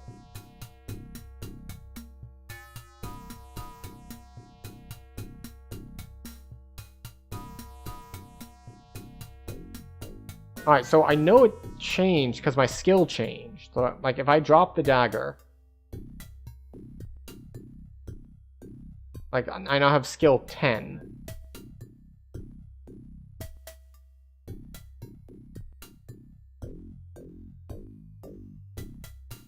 Okay. Go to the stable entrance and take some hay.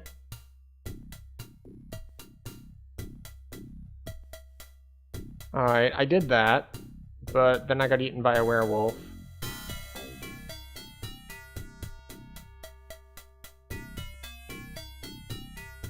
Oh wait, this is the wrong place. Oh well.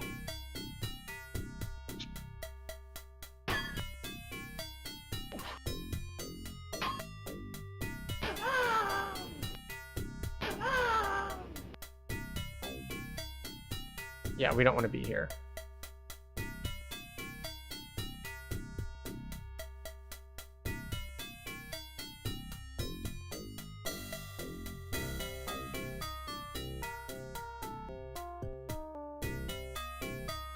Alright, blue tabard guy.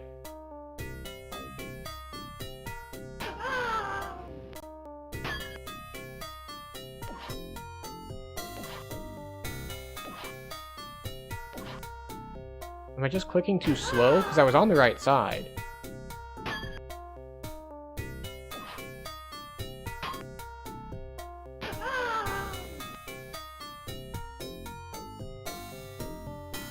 Alright. We turn around and we leave.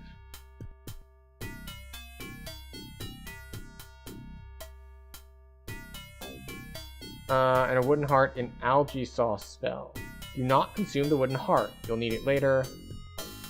Anyways, you find yourself standing outside the dungeon with a blacksmith shop in front of you. Take hay. Enter the castle. Enter the first door on your left. Okay, right. So we were correct in that we do want to actually go and get her spell book immediately, which is what we're doing before. Come here. We turn left. Grab the spell book. We turn around. We grab everything in here. Let's see.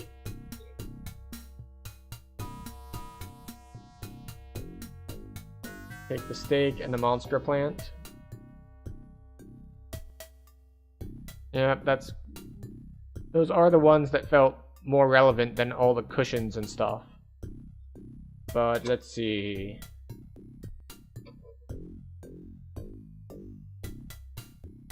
Read the diary and notice the reference to the missing ring.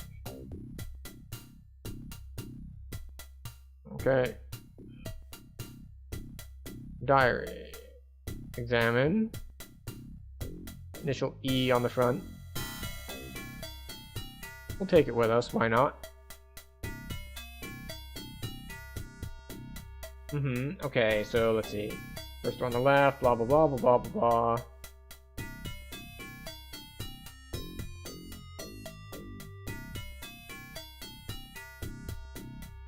Oh. Another guy to fight.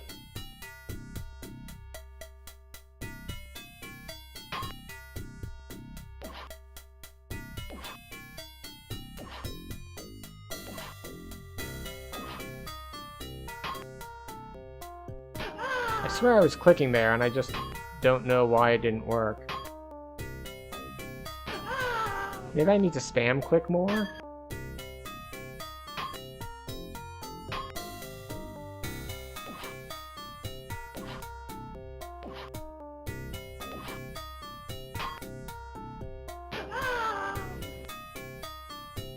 I don't know if spam clicking was the answer. An empty display case. Small shield. A rusty old useless weapon. A pistol. A double axe. A pistol. Long sword. A small axe. A large shield. A single-headed axe. A crossbow. Rusty old useless weapon. Aldrich shield. Suit of armor. Suit of armor. Boom. Are any of these weapons good?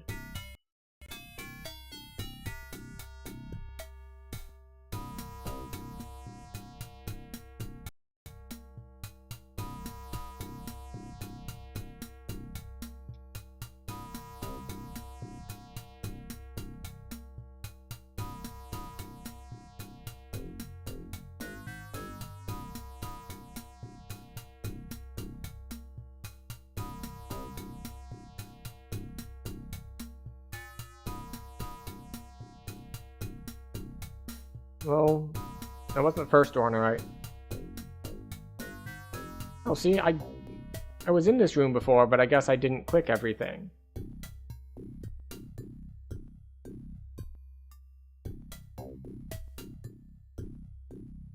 Right, blah, blah, blah, blah, blah, blah, blah. Get the absence, leave, and go forward until you reach the staircase. Can I make this formatted better? There we go.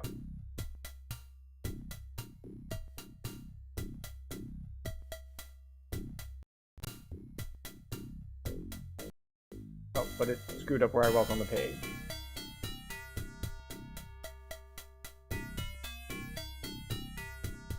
Alright.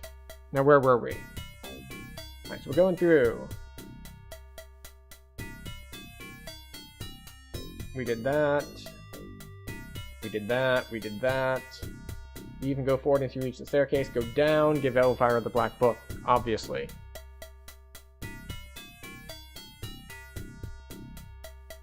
We did that before. You know what? We're gonna save.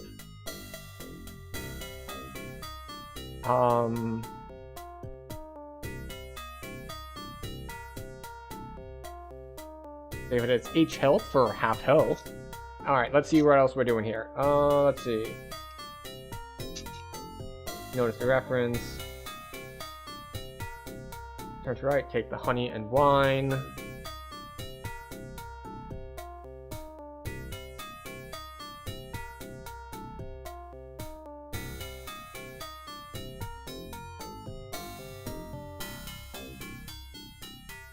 Only the honey and wine, though?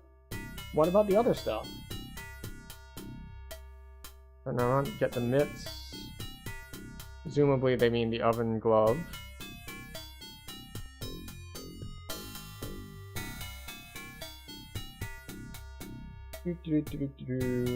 Put canvas bag into inventory and move the burning coal from the fire to the bag? Wait, what? Give Elvira the book, turn to your right, grab that, turn around once again, get the mitts. Put canvas bag into inventory. What canvas bag? I guess it means this one, right? Alright, so this walkthrough isn't very clear on where things actually are. It's like missing instructions on how to turn and why. Alright. Examine.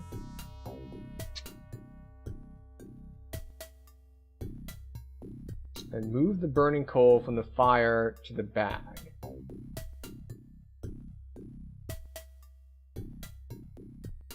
What burning coal?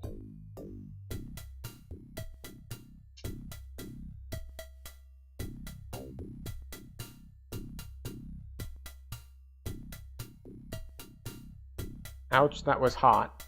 So how do I... So if I go to my inventory...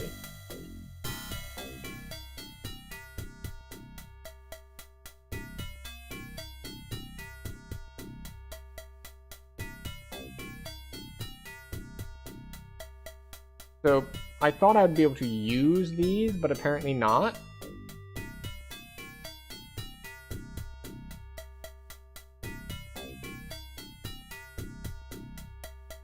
So do I need to do this? Like, do I need to put them all into the room so I can say...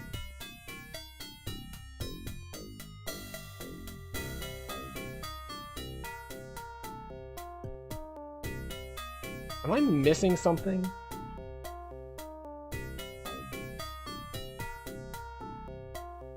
Floral patterned oven glove.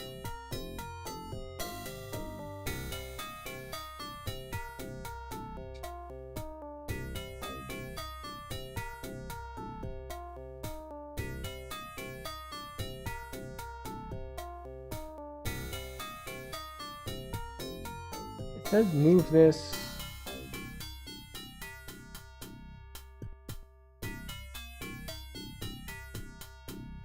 An oven glove.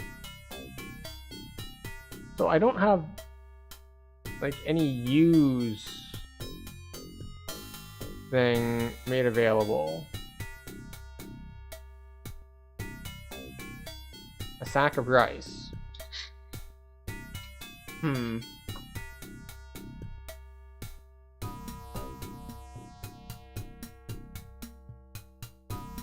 What canvas bag? Is there a canvas bag in here that I'm missing?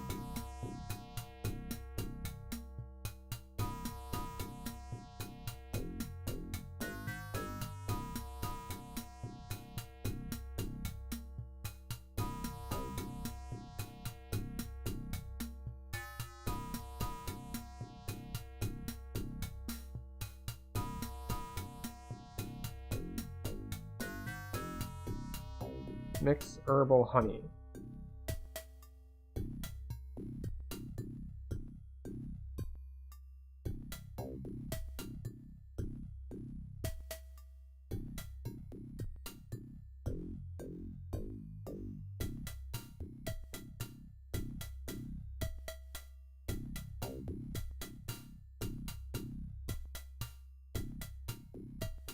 You've given me the wrong ingredients. Be more careful.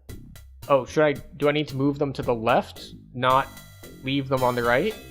That would make more sense.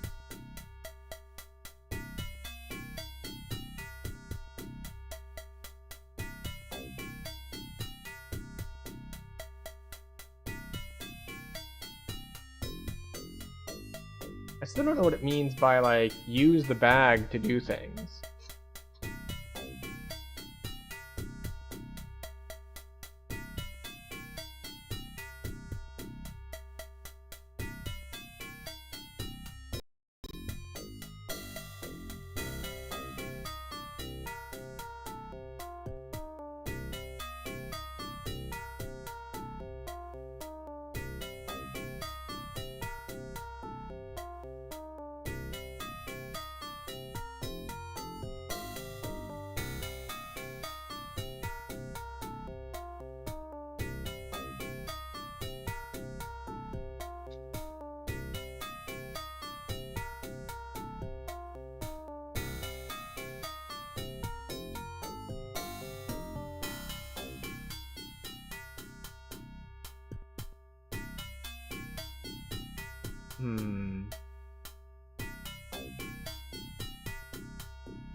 Okay, alright.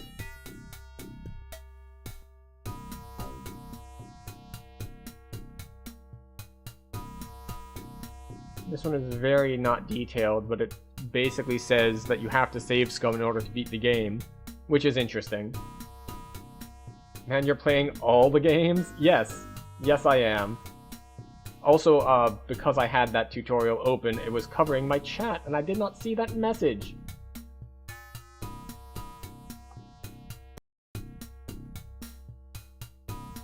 But okay.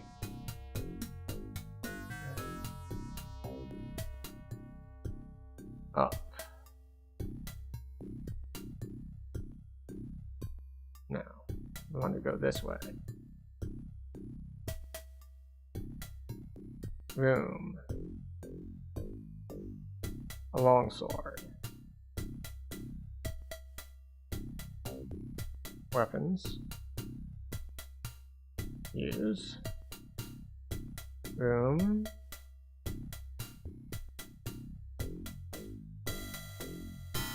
Examine.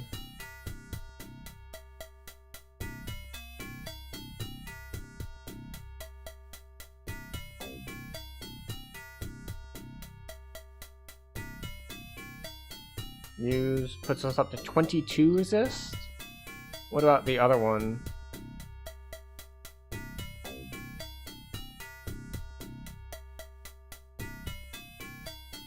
Alright, yeah, we use this one. Alright, so we're going to actually load our beginning one when we still have like life and stuff. And we're gonna come to the armory and actually get equipment before we fight guys. Amazing concept, I know. Alright, so we have to fight a guy to get in, that's fine.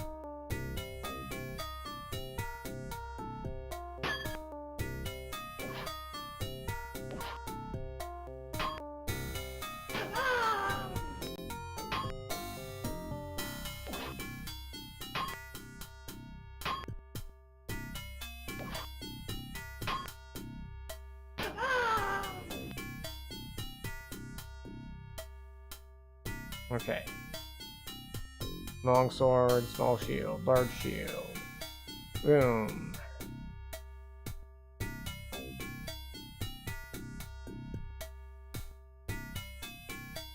Inventory. Use. Use. Alright. Now we turn around. We go left. We go through. We go right. We go in here. We grab the magic book. We walk through. We take the ingredients. We take the diary. We look in the diary, reference to a missing ring. We take a steak.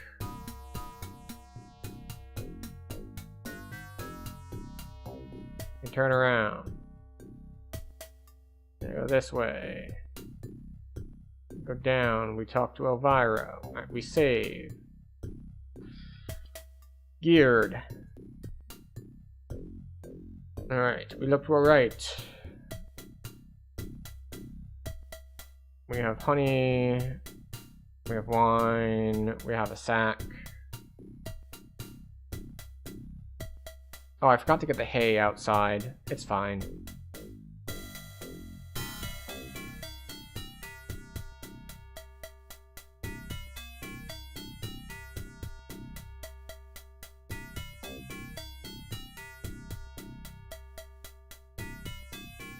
We want to go up.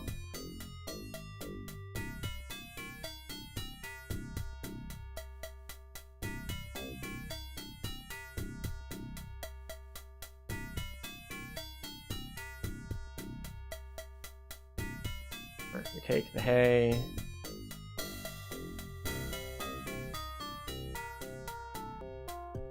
Inventory. Zoom. Zoom.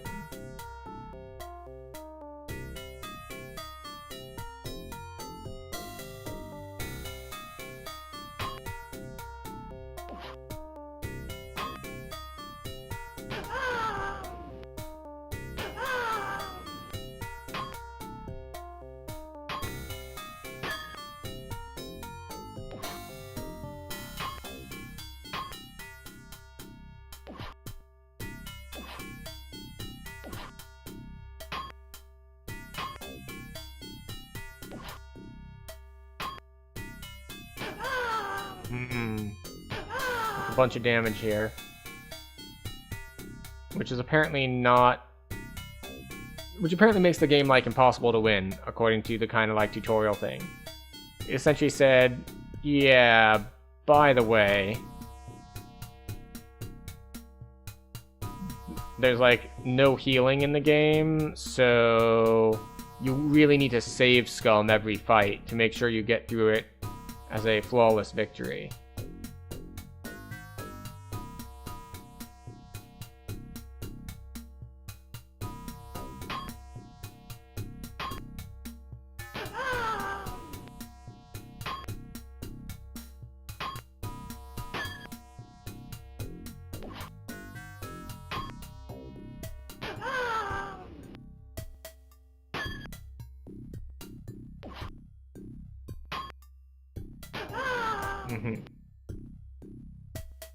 Yeah, we took some more damage, but I guess it's fine.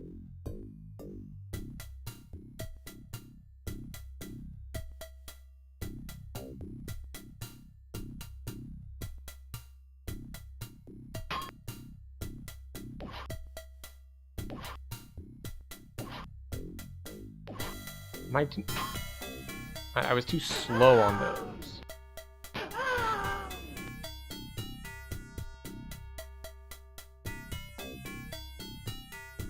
Okay.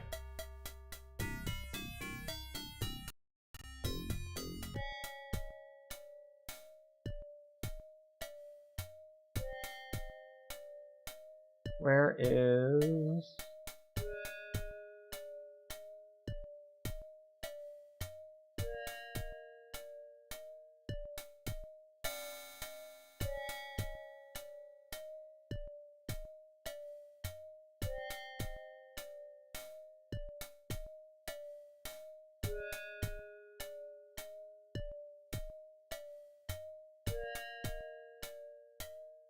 Okay. We're gonna scroll this over. There we go. We're gonna bring this up. Man, my whole window placement is crazy. It is time for our 3-minute break though. We like to take a break every hour or so to just get up and stretch and take better care of ourselves. So this is after these messages, we'll be right back sort of situation.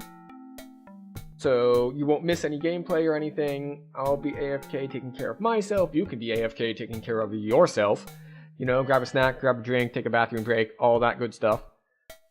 And then we'll see if I can't make sense of this walkthrough and figure stuff out to maybe advance the game. We'll see. I'll see you in like 3-ish minutes.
Alright, we've returned. So, I just noticed how the exact size that the game is minimized cut off, like, the exact, we'll say, correct amount of the game cover art that we have here in the upper left. Just like, yeah, we're gonna cover that much exactly. Okay, so let's get our various windows back up. I hope everyone had a good break. I went to the kitchen to grab a snack, and then I realized, you know what? That trash needs to be taken out, so I'll take the trash out. And then, when I took the trash out, I realized I needed to take the trash all the way out to the curb. And then, and now I get to die. Oh wait, I didn't want to go this way. Turn around. Turn around. Turn around. Turn up.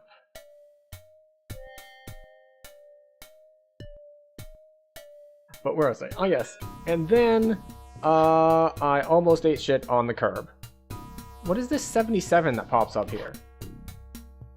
And the 55. What are these numbers? What do they mean? The Mason. What do the numbers mean, Mason? Alright, so, now we have a much less detailed walkthrough, but maybe it'll be more direct for just the information I want. Look for bolts in the drawers or cupboard upstairs. Alright, I can do that. I don't know where upstairs, but I can wander around for that. Why are you here? I've already been in this room before and you weren't here before.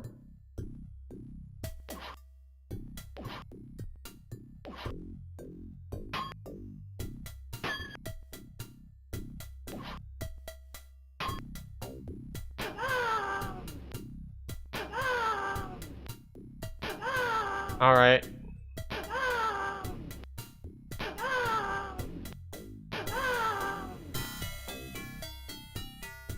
Well then. Just spam clicking seems to have worked. Alright, so it said look for bolt. Wait, what is this? A pistol. I guess I need a crossbow from somewhere as well. An empty display case.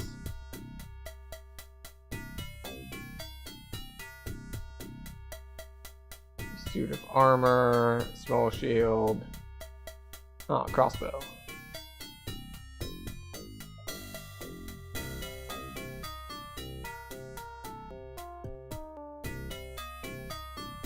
And then I need to look for bolts in the drawers or cupboard upstairs. How far upstairs?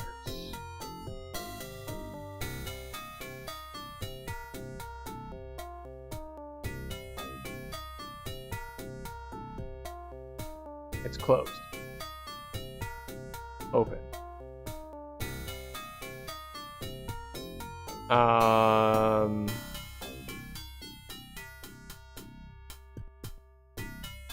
Okay, do not try to open drawers next to the, next to the what?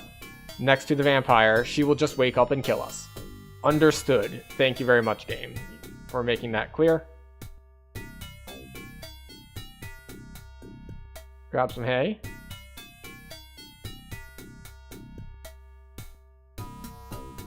Thank you. It took a bunch of clicks, but it did get it for us eventually.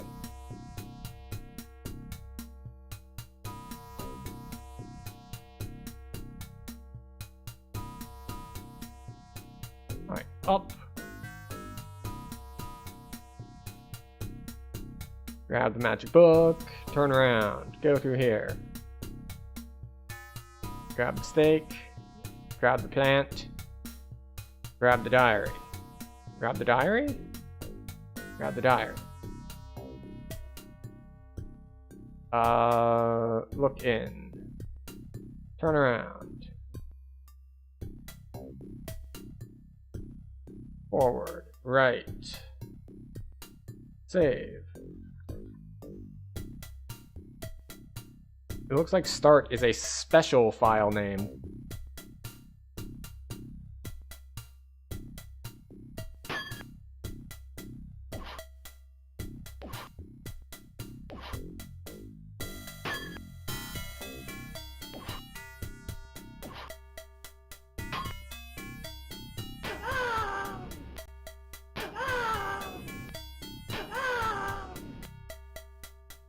Okay. So we want crossbow, we want longsword, we want large shield.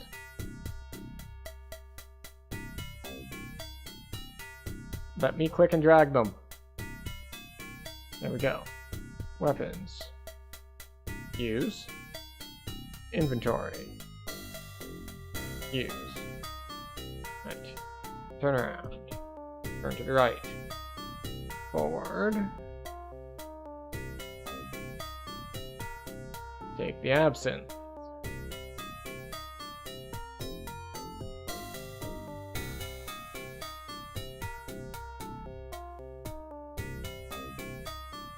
Oh, you know what I could try to do?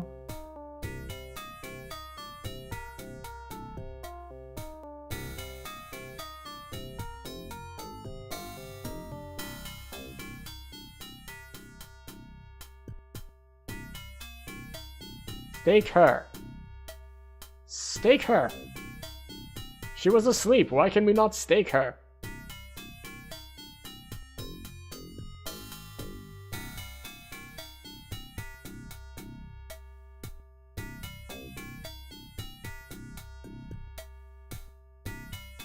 Oh, is this the... Ah. Oops. This is before I grab the weapons.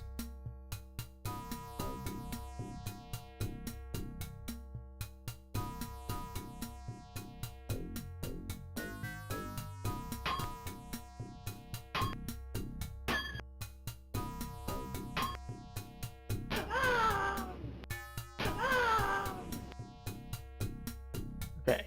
Longsword. Crossbow. Large shield.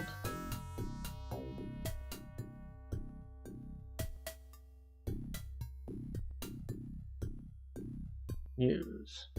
Weapons. Inventory. Use. Stake. Examine a sharp wooden stake. Okay, so we're going to turn around.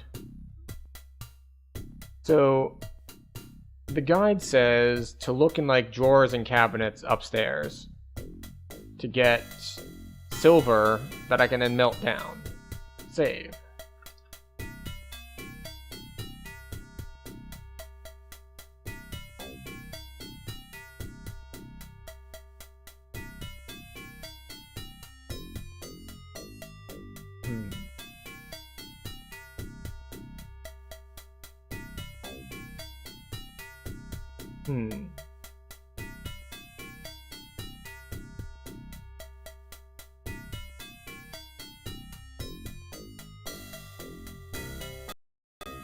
Oh.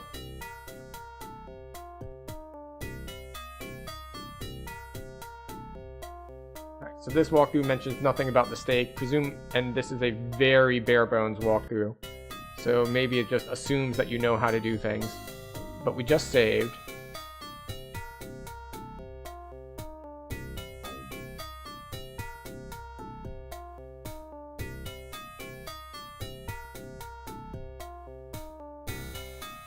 Restore. Restore. Right, so while the animation is playing, you literally can't do anything. Okay, it just locks you out of everything.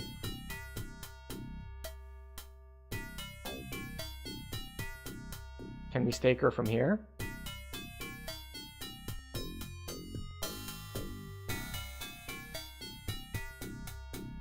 No? Okay.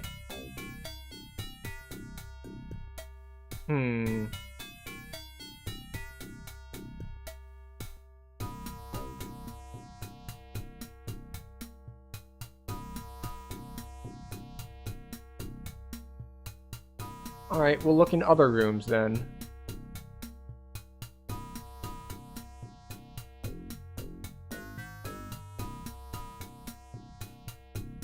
Uh...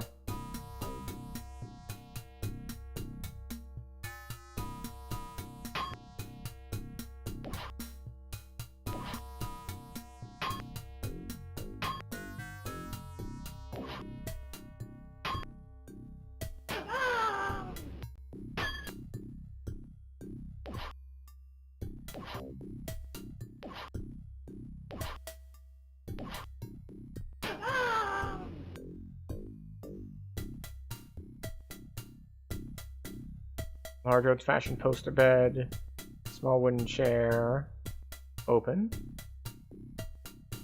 Look in, it's empty. Cool.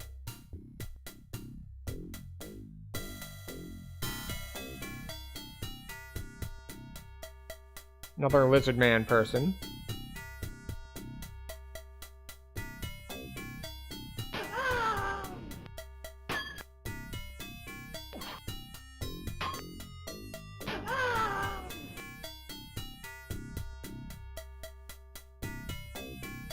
Builders don't appear to have got this far yet.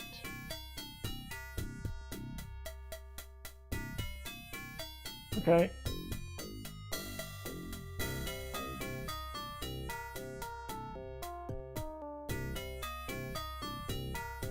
Is there gonna be one of you in every room?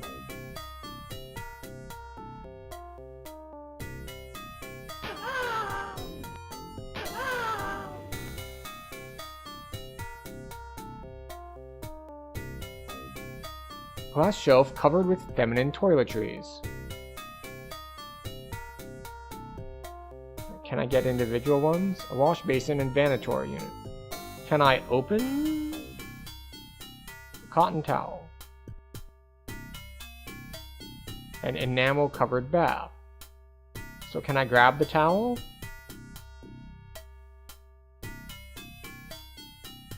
No? Nothing? Okay.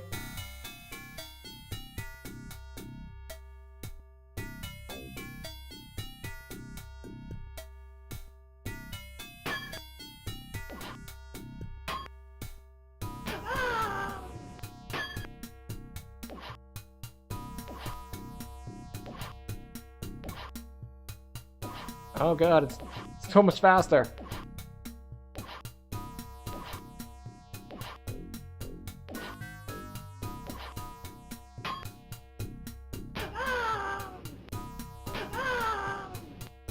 The fact that they die in 2 hits is just kind of like, sucks to be you, I guess.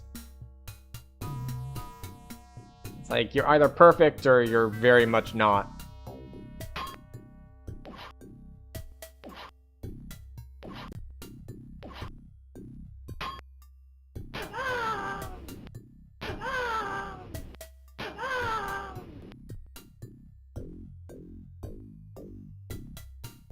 Open.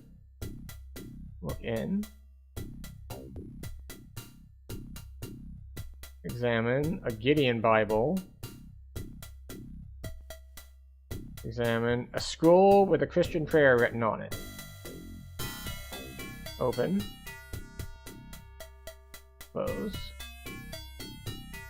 Alright, so the whole thing is just one drawer. Understood.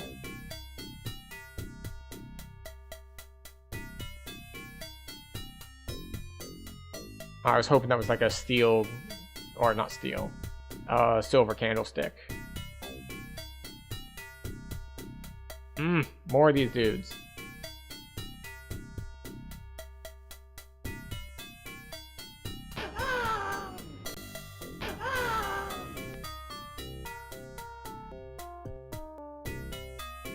You can see the image of a hideous, grotesque humanoid figure.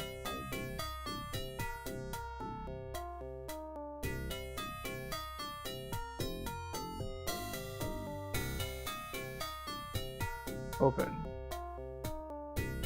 Look in. It's empty. What about this? What about this little thingy here? Okay, I guess not.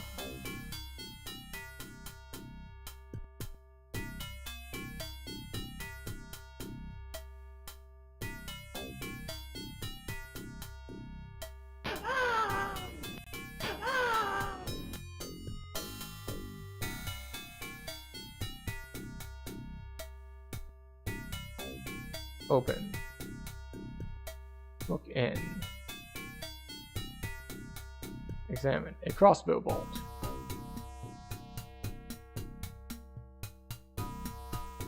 Open. Open. Look in.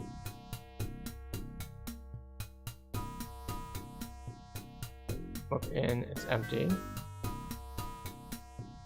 Inventory.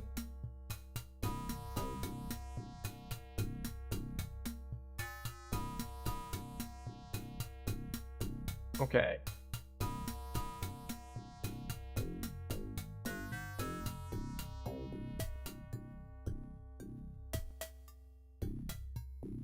Oh, they're in every room. Why are they in every room? You were at least a sword one?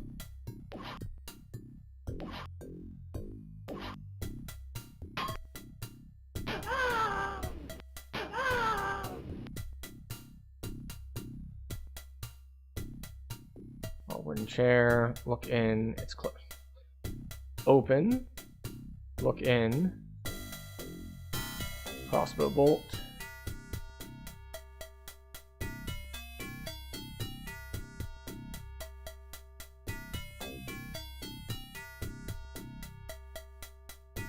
Door is locked. Okay.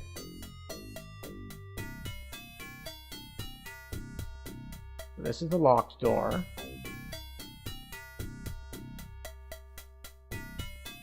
This is the bathroom? Okay.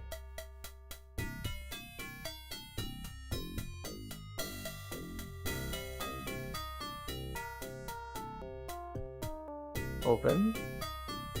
Look in. Look in.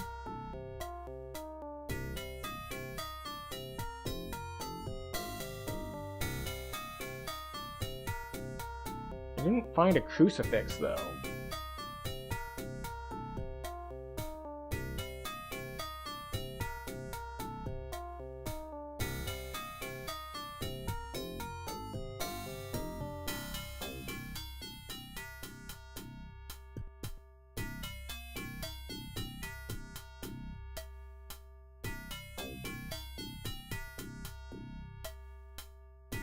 Save.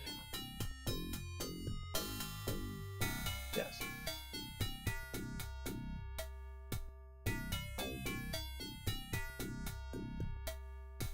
Use. You hear the soft mumblings of a prayer. Use.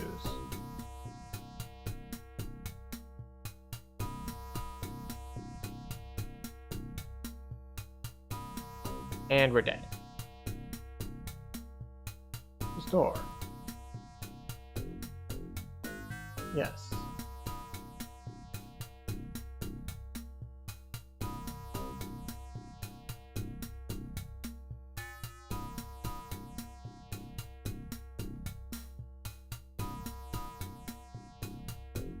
Okay.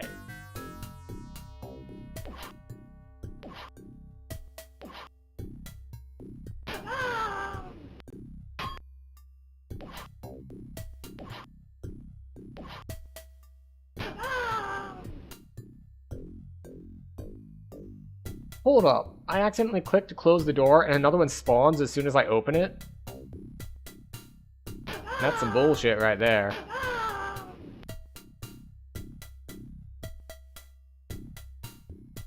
Open. Look in. Inventory. Examine. Gideon Bible. Examine. Look in. Examine. Okay.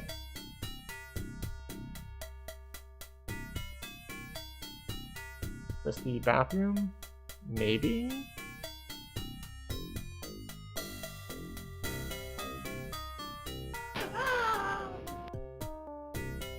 Okay, bathroom, we determined that there is nothing here. Yeah, I don't get the option to like open it or anything. Look in the crack. A bottle of laudanum. Okay, we found something we didn't find before, so there's that at least.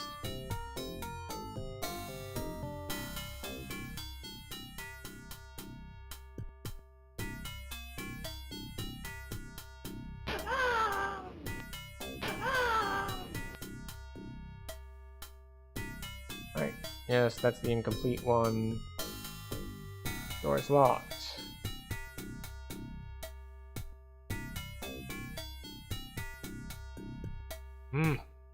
So many guys to fight.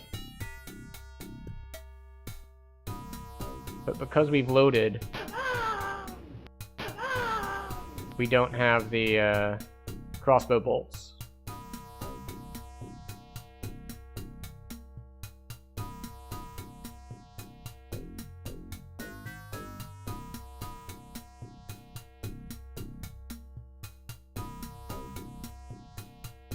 Okay, so we can't take these paintings. Alright.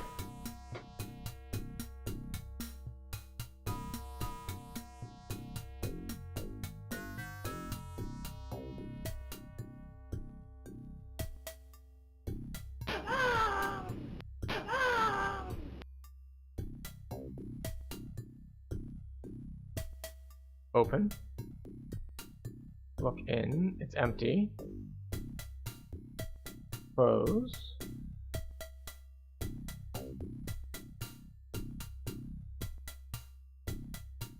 Okay, nothing there.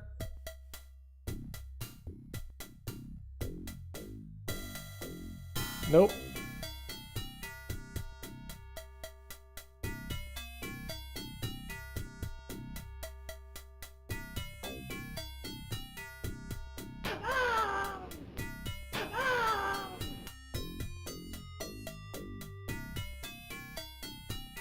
Open, look in, crossbow bolt. Open, look in, another crossbow bolt. Inventory.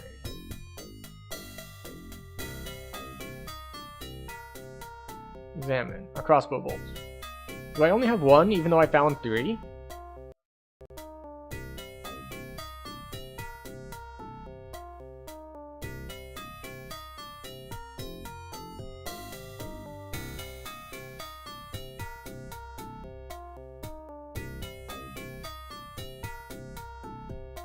Oh, you know, earlier we were, you know how this Lost My Castle? It's like, you can buy the clue book for £5. Well, mocog.org, which is Museum of Computer Adventure Game History, has the clue book.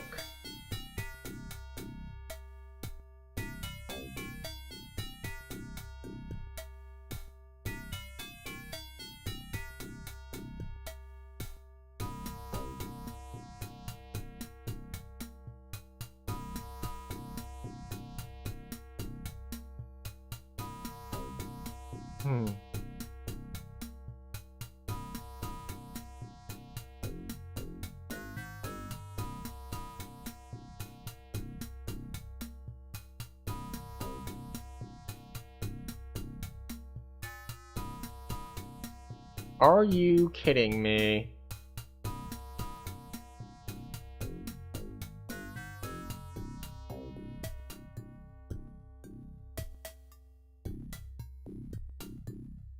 It requires like putting on 3D, putting on like color filter glasses. Okay.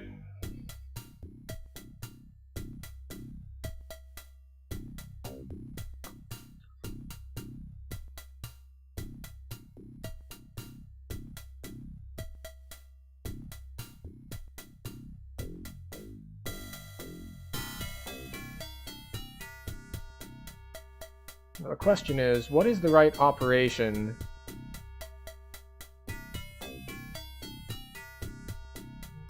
Let's see. Select by color.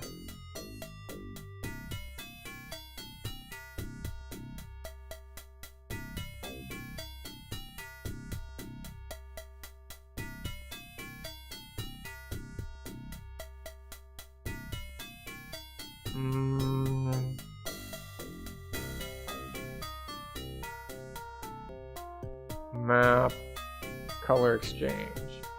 From color,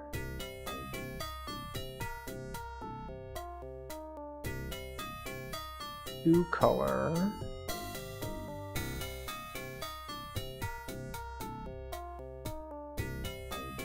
preview.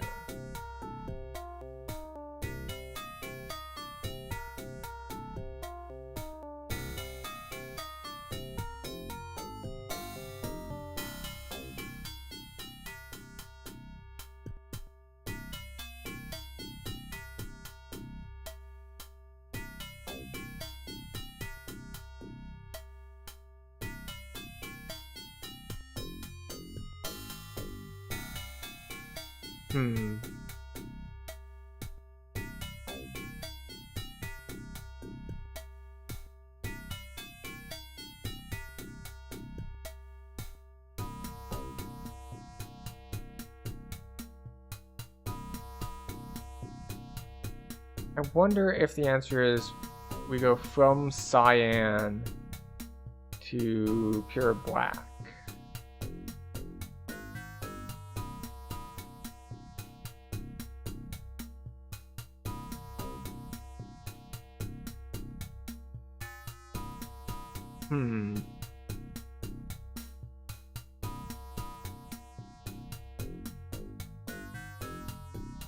Interesting.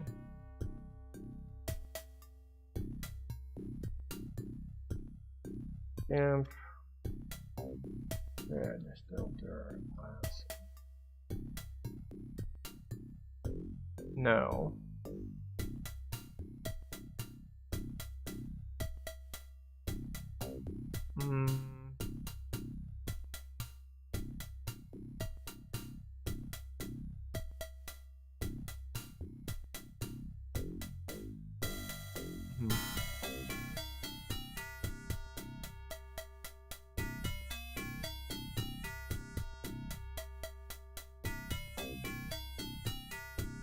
Alright, I think we want to go from the red though.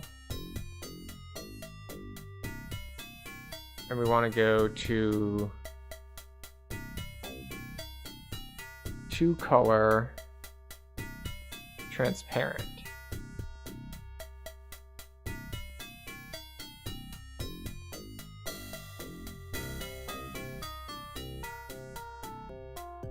I wanted to go to black. I wanted to go to transparent.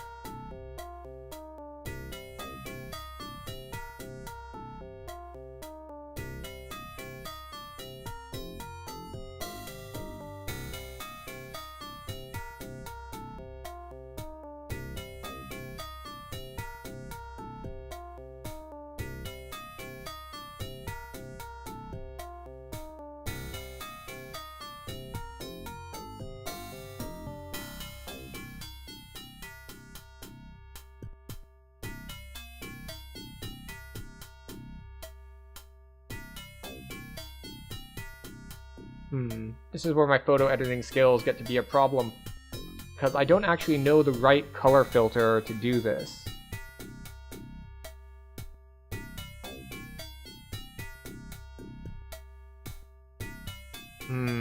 Let's see. Levels? Adjust color levels. Blue channel.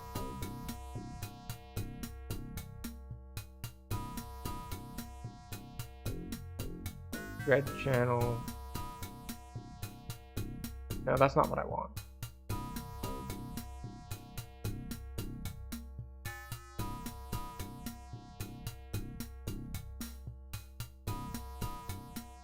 Red.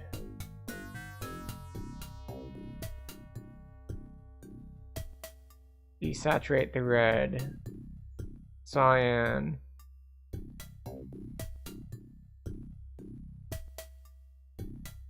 Why did desaturating the red desaturate everything?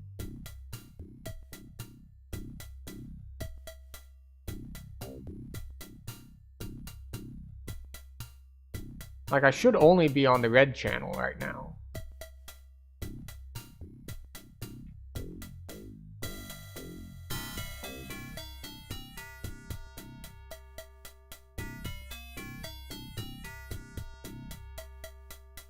Adjust levels.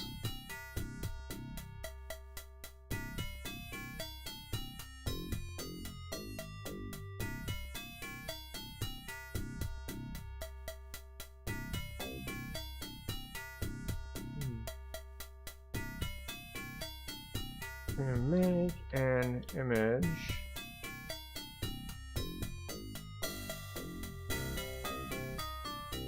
Decode.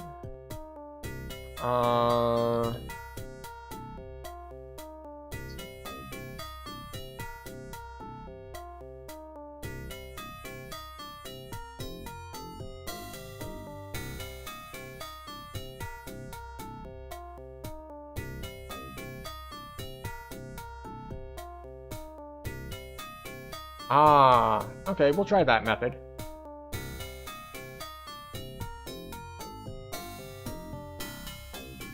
Add a layer.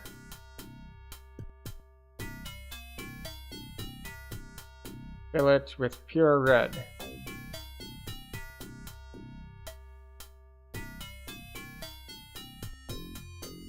Fill. What? No. Foreground fill. Thank you. Linear burn.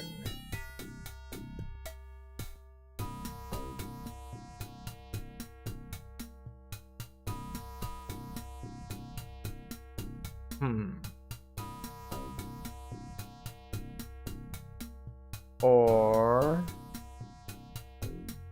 maybe multiply?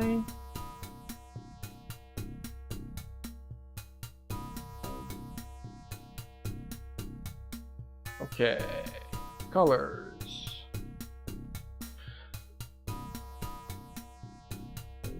Let's see. Hue saturation.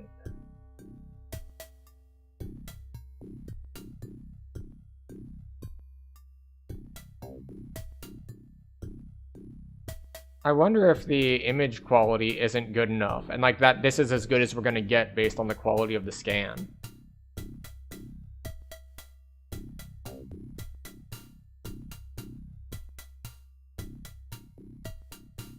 Because we're changing the...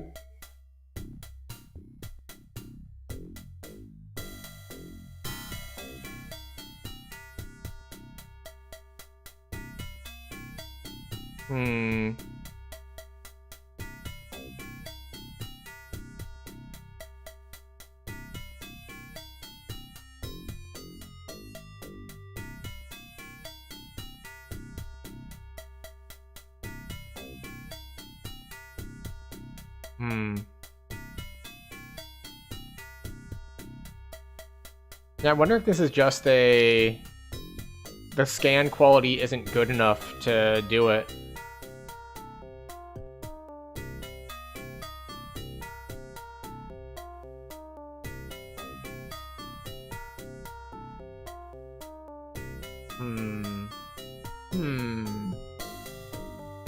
I was kind of excited because it meant we could maybe use the original hint book, but the decoding is not behaving properly.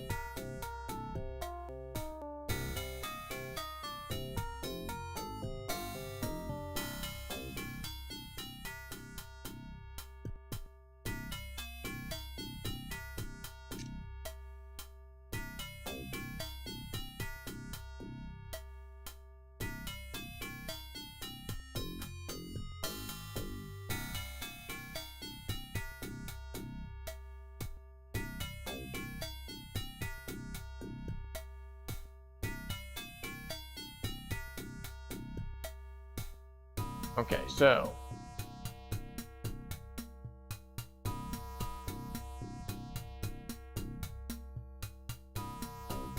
I think this is just the manual.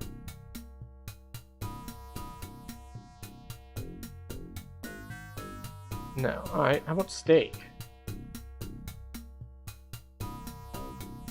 Yeah, this is just the manual.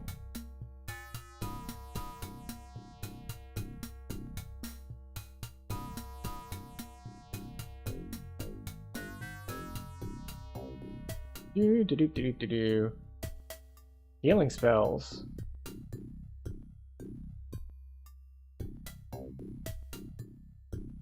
Pellegrini is very limited.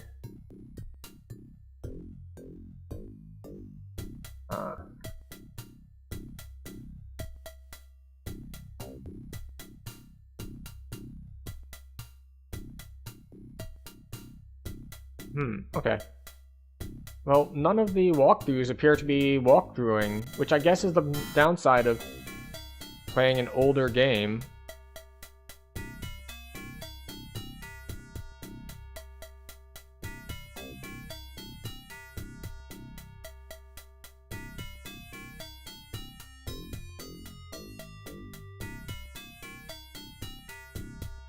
Salmon, bottle of laudanum.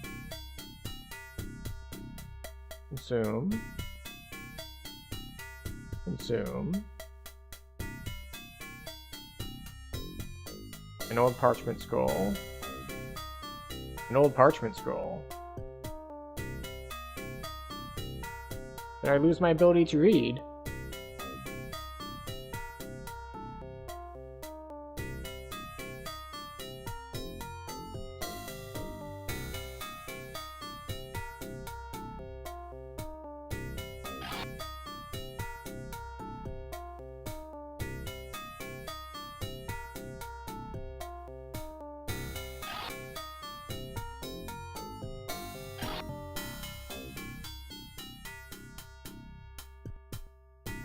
Oh, okay. Well, none of that works.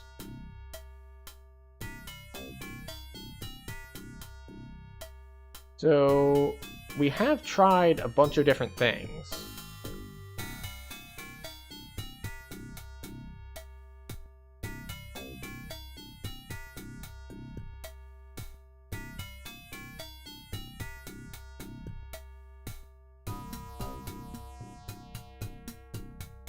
Right, so there's the vampire. We can't do anything about the vampire, apparently.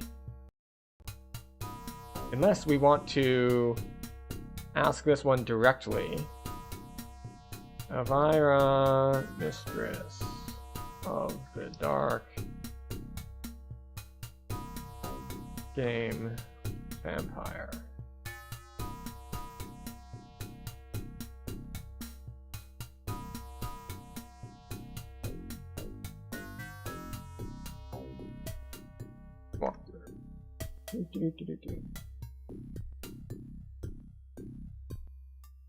Go up to the second floor, open the door straight ahead, look in the bed, then quickly use the stake on the vampire to kill her. Okay, so it's a timing thing? Because I thought I'd already tried to do that.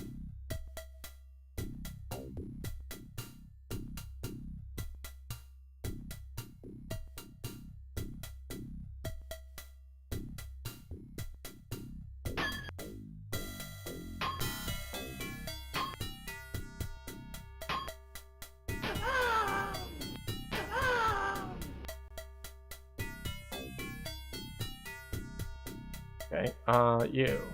Open. Look in. Look in. Open. Look in.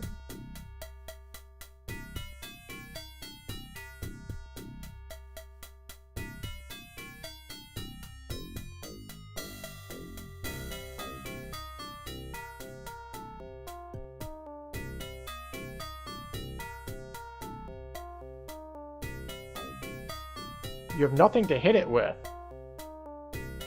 Okay, we've learned something.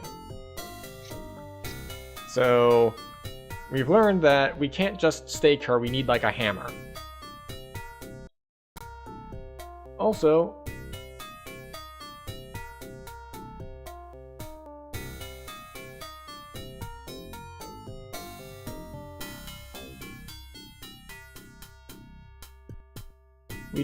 we appear to have found a walkthrough that actually tells us things, so that's handy.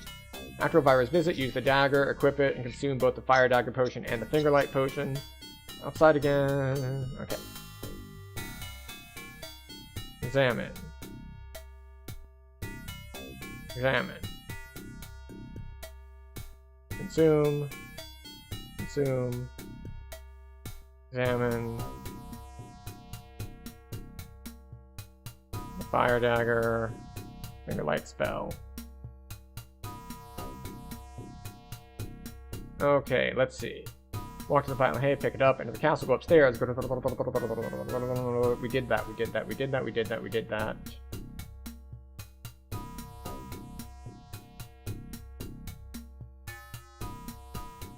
Okay. Leave the armory, continue. Pick up the absinthe. Give the spell book, get the wine and honey, turn back to your left, take the oven gloves, then drag a burning coal from the fire into your canvas bag. What canvas bag?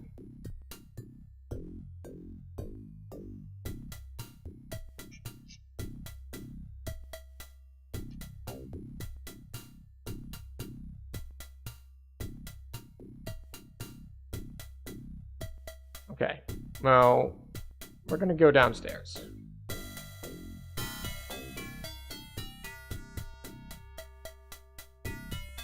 Alright, you have the recipe book.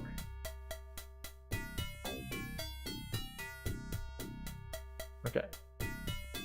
So we want the honey, we want the wine. Honey. Wine.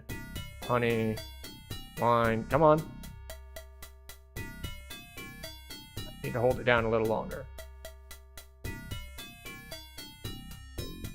So this walkthrough also talks about, it's like, well, yeah, you just grab the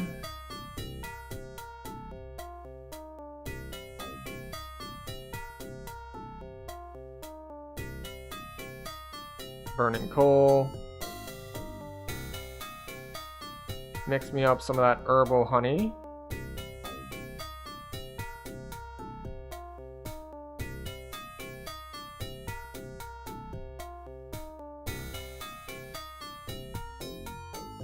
Alright, so we already did all this.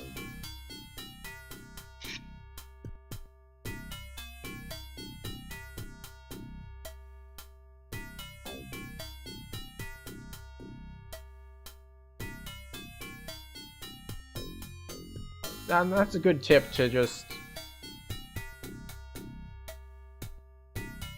jar of clear honey.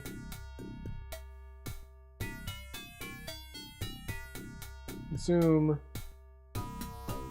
Drop the honey, drop the wine, drop the plant.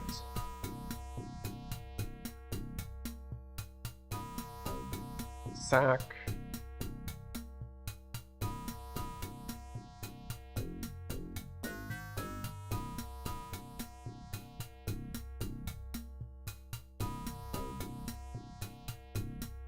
Alright. So this one also has the same directions where it's like, take the oven gloves. And then it says, then drag a burning coal from the fire into your canvas bag.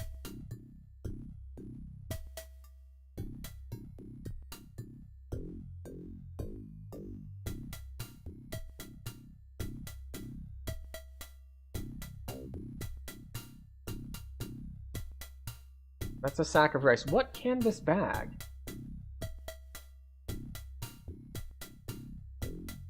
Leave this room, go through the room.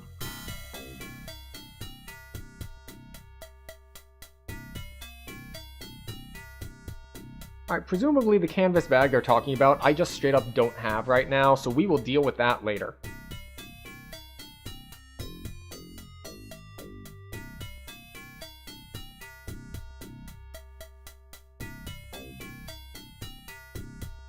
Up we go.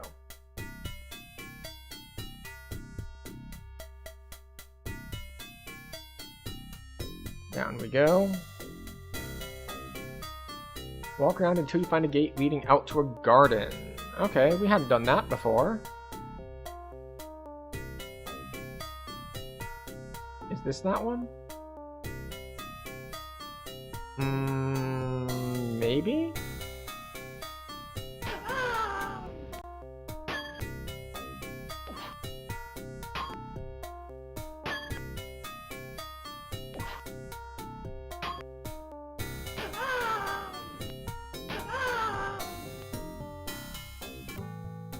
Okay.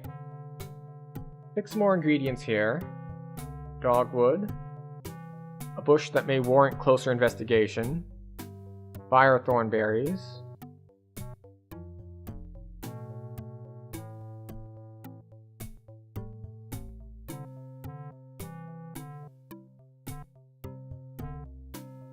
A bush, the leaves of which hold no culinary interest for you. A bush, the leaves of which hold no culinary interest for you.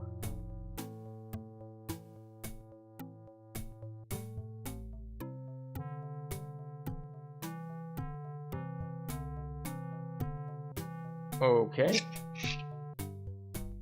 You'll find an archery target around the corner, which you cannot use yet. Go through the archway and turn right. Which one is the archway? Oh, what are these? Poppies. Go through the archway, turn right. Okay.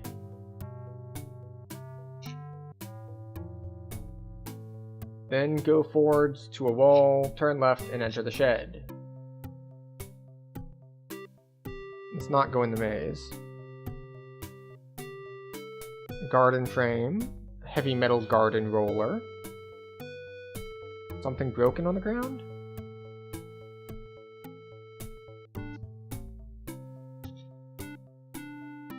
Maggots.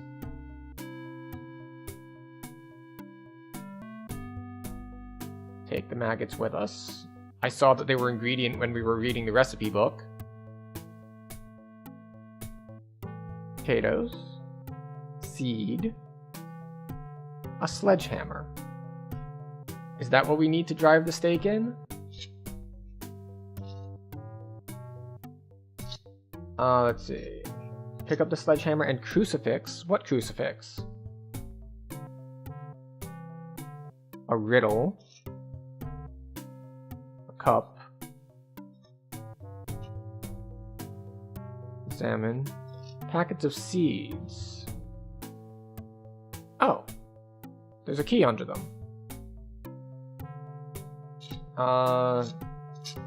Pick up the sledgehammer and crucifix. Back.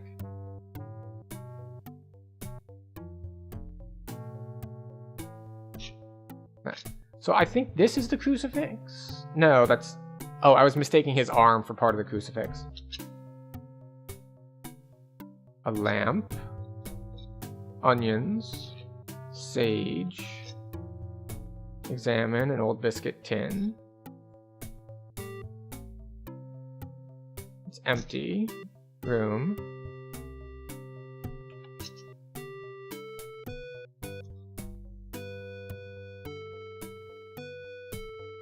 Examine a garden riddle used for sifting soil. Small sack of grass seeds. Large sack of potatoes. Dirty cup. Old biscuit tin. It's empty. We'll take it anyway. Maybe we can put stuff in it later. Am I going crazy though on this whole like walkthrough being misleading thing? Because it's like, take the crucifix. It's like, oh wait, there it is. Wow, that really blends in. I thought it was just like maybe a cracked tile or something. Whew. Ah, old games and pixel hunts. Alright, and save our game. Save. Got key.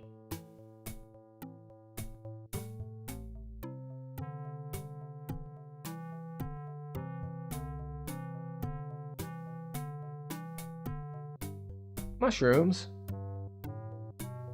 We'll take mushrooms. Let's not go in the maze yet.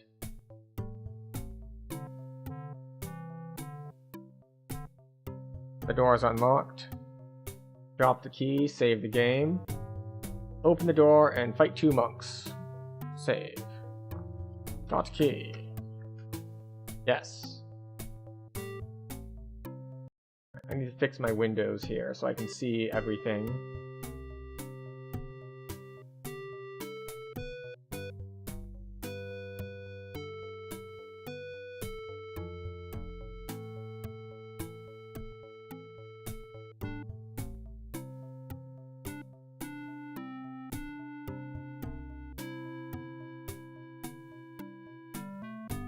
There we go. Alright. Now we open the door.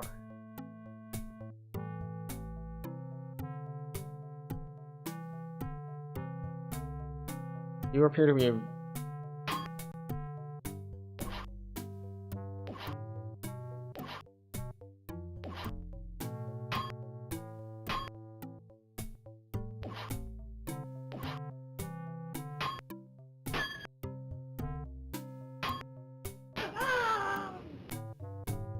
He dies in one hit, and yet I just need to get that hit in. I lost the 50-50 3 times in a row.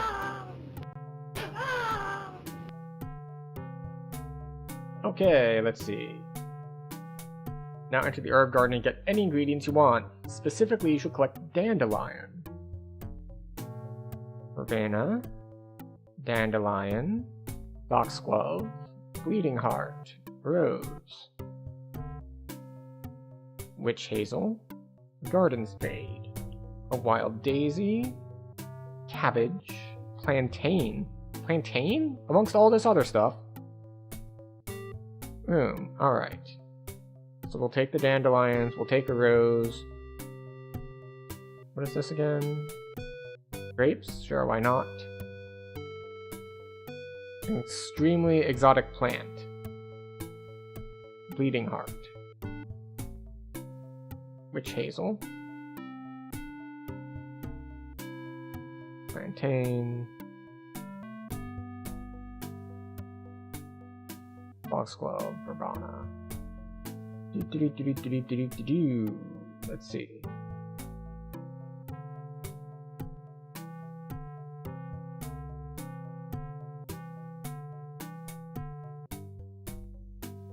Now go back to the castle. Okay, cool.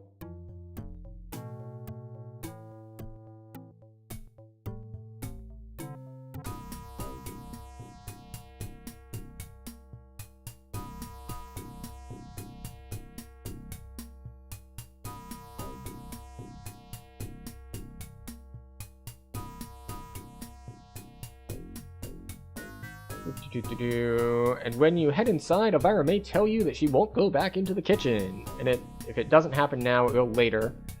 Go up to the 2nd floor and open the door straight ahead. Okay.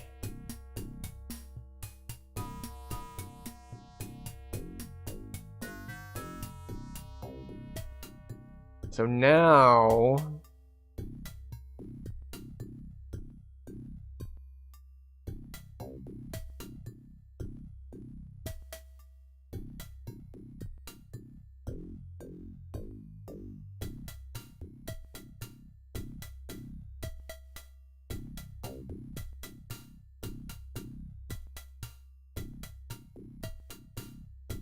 What? I was like, okay, I thought I used it.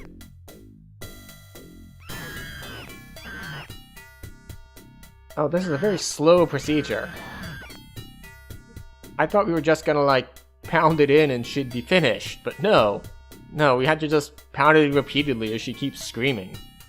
So, I mean, not my normal way of doing things, but I guess it'll work.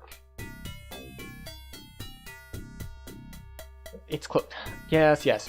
Open it. Now look in it. It's empty. Open that. Look in it. Also empty. Open that. Look in it. A crossbow bolt.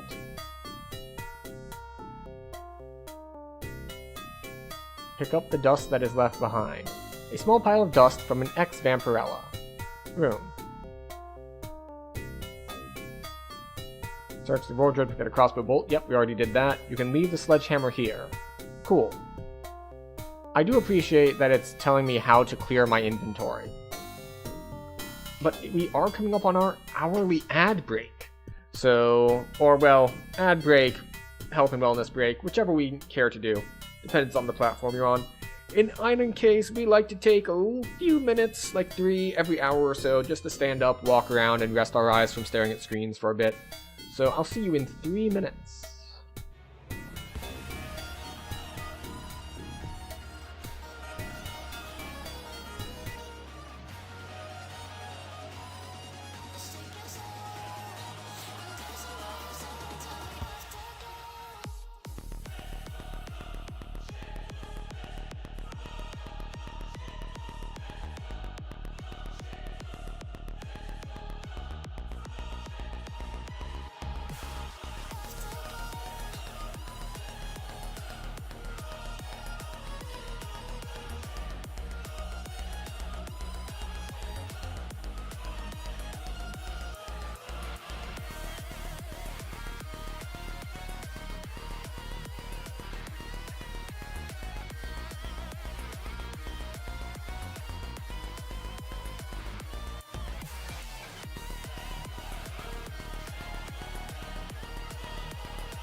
Alright, and we have returned.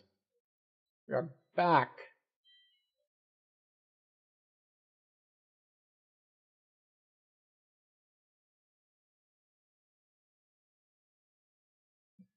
Alright, now what are we doing now that we're back? Search all the rooms on this level and fight the guards. In one room, you'll find a Bible in a drawer. Open it and take the prayer scroll, but don't use it. You'll find other crossbow bolts. If you enter Elvira's room, she will give you a hint about using salt on the cook in her kitchen, if the cook is already there. Go back outside. Okay. Alright, so it is time to clear this area. Oh, is it bedtime, Liesel? Do you need to be tucked in? Understood.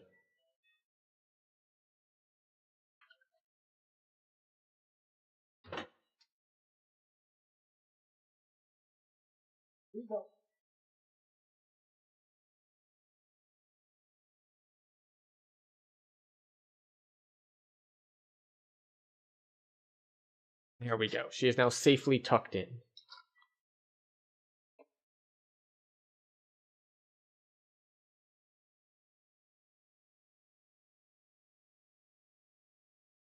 Now, where were we? We already opened that door, so we got to go through everywhere else in the hallways.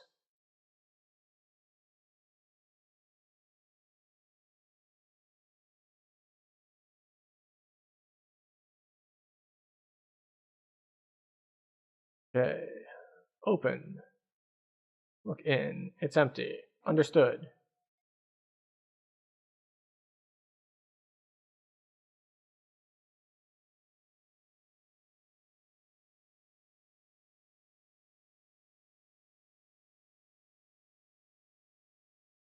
Alright. Open. Look in. Another one of those. I'm going to keep turning right. Door's locked.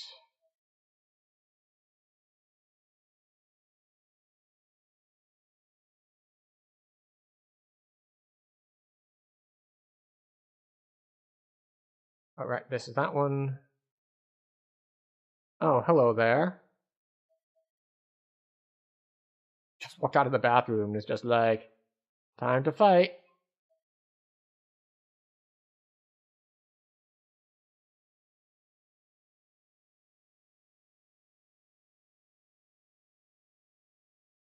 Look in. We get the laudanum. We get the laudanum, thank you. Turn left. Oh, another guy coming out of a room.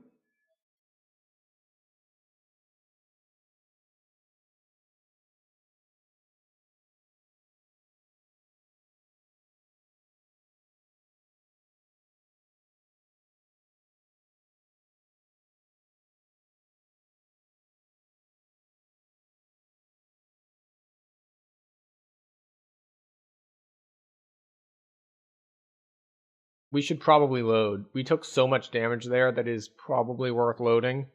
Or it would be, if I were going to ever finish the game. Chances are we're not going to finish tonight. And chances are I'm probably not going to come back to finish it later. Because while it's interesting, I'm not sure it's worth the full time commitment to finish it. It's empty. Ooh, more crossbow bolts. I missed this one before because I didn't notice that there were drawers in the bed.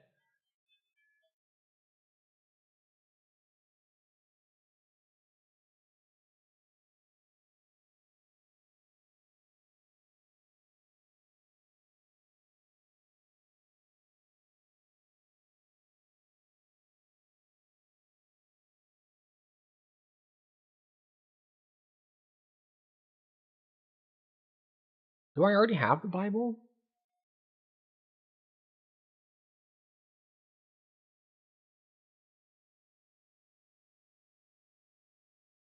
I do not. So did I miss it? Alright, so that's where the vampire was.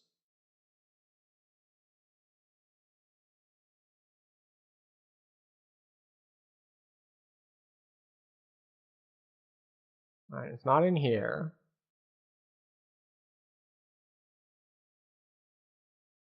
One's locked.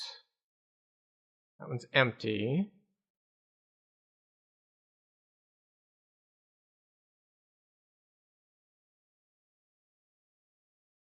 Oh, there's a guy over here. Are they respawning, or did I never check this one before?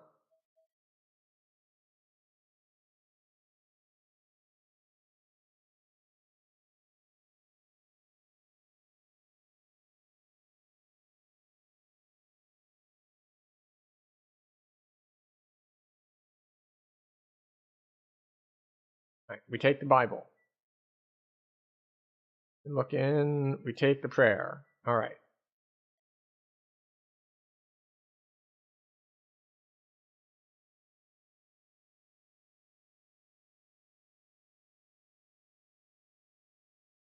Go back outside the castle.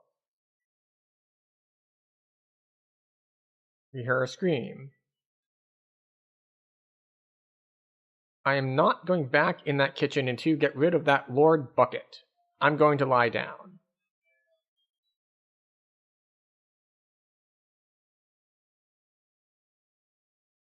Alright, so presumably the door that was locked was Elvira's room. Maybe it's not locked anymore? I told you to get rid of that Lord Bucket. She's a useless cook anyway. All her food tastes the same. She never uses salt. Alright, so we need to use salt against her, apparently.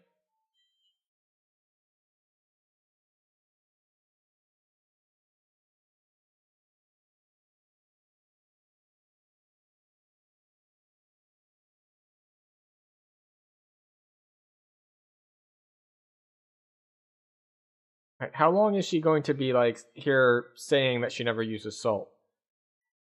Get out of here, creep. Okay, fine. Fine. I will if you let me. It's like I'm clicking on things and it's not doing anything. Yeah, I'm trying to get out of here.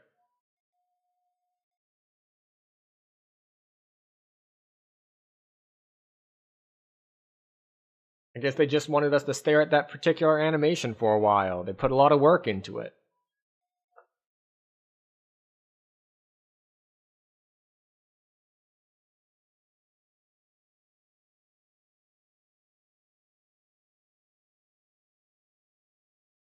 Okay, return to the garden, use your crossbow at the archery target until you are told you are a master. Cool.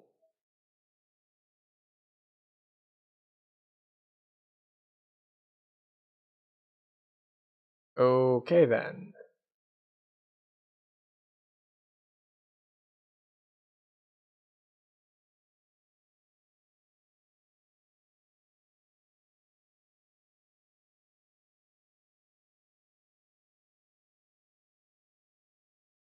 Okay, crossbow.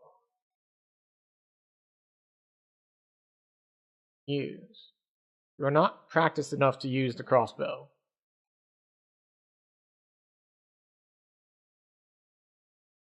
What do you mean?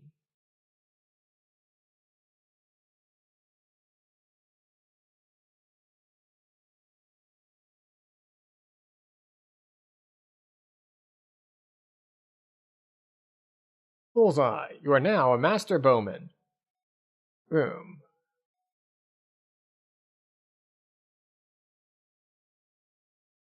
It's an old buried urn. It probably contains the ashes of a dead soul. Dead soul? Crossbow bolt. Large archery target. Crossbow bolt. Got to retrieve our bolts. We lost one because we missed, but it's okay.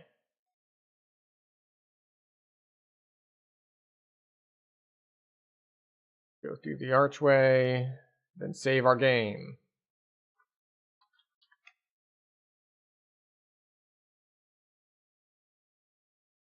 Go straight ahead and click on the man, then quickly use your crossbow to shoot the falcon.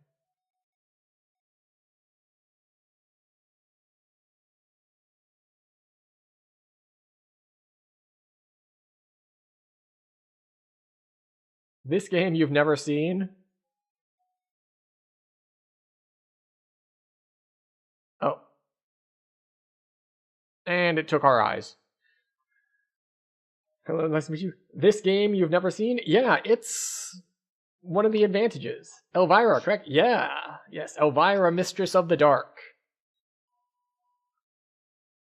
Restore.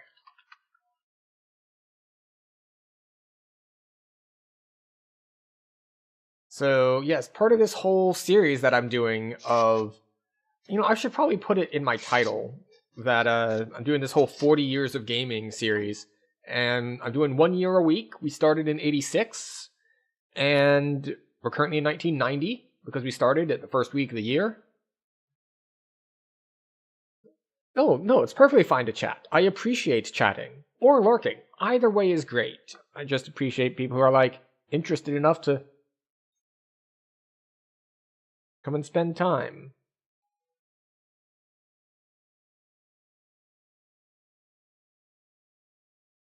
Oh, we hit it, but it still got our eyes.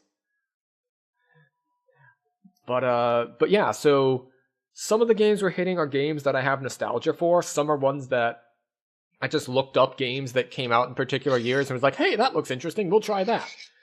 And some of them are gonna be big linchpins in gaming history. I think in another week or two we'll be hitting Dune II, the first real FPS, or not FPS, RTS, real-time strategy. Also, I forgot to turn game audio back on when we came back from our break. So we'll do that. You're interested? You're afraid of not a good chatter? You're pretty boring? You're terrible at chatting online? Well, the thing about chatting online is that you don't need to be particularly good at it. You just kind of do it. It's much like chatting in person, in that it is a skill.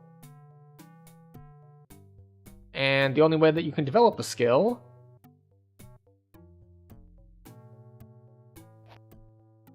is by practicing it. So, and this is where some people miss out, in that social skills are in fact skills. A golden key with Tertius written on it. Hooray! Can I get my bolt back? I can get my bolt back. Can I get the red string? Maybe? But yeah, so there's a wide variety of games we're going through. In fact, the other one that I have planned for... planned for what? The other one that I have planned for 1990 is King's Bounty, which, if you ever played the Heroes of Might and Magic series, King's Bounty is the progenitor from the same company that a lot of Heroes of Might and Magic was based off of.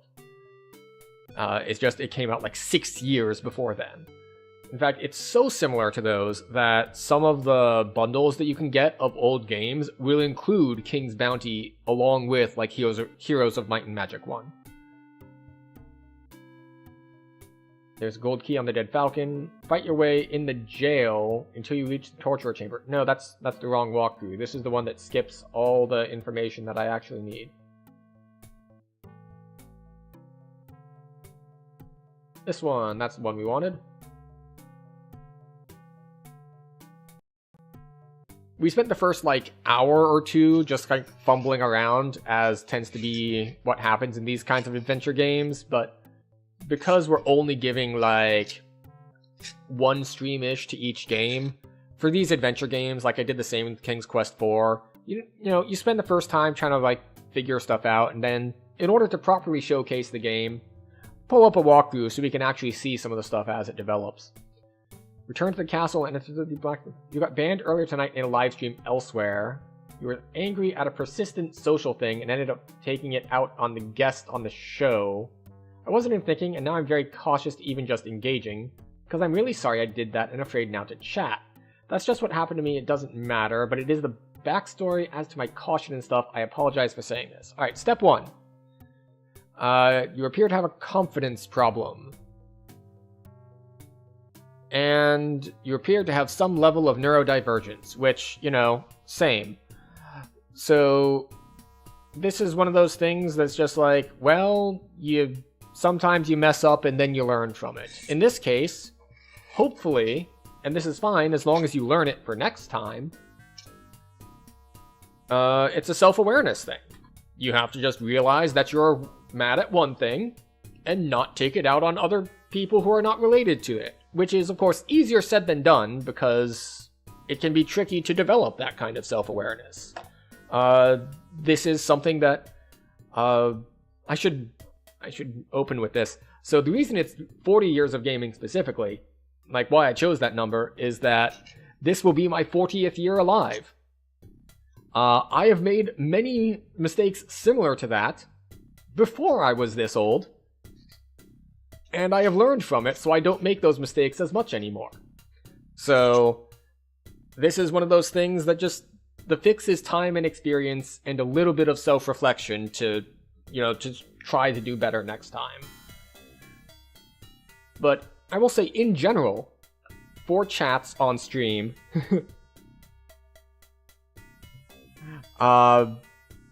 there's always the safe topics. The safe topics are the game that is being played. That's usually safe, unless, of course, you get into the spoilers or backseating territory. Since you mentioned backseating, I should open with my my general policy on it, which isn't really the case for this game, as I am actively using a walkthrough. So spoilers are just like, who cares about spoilers? We're actively using a walkthrough on the game.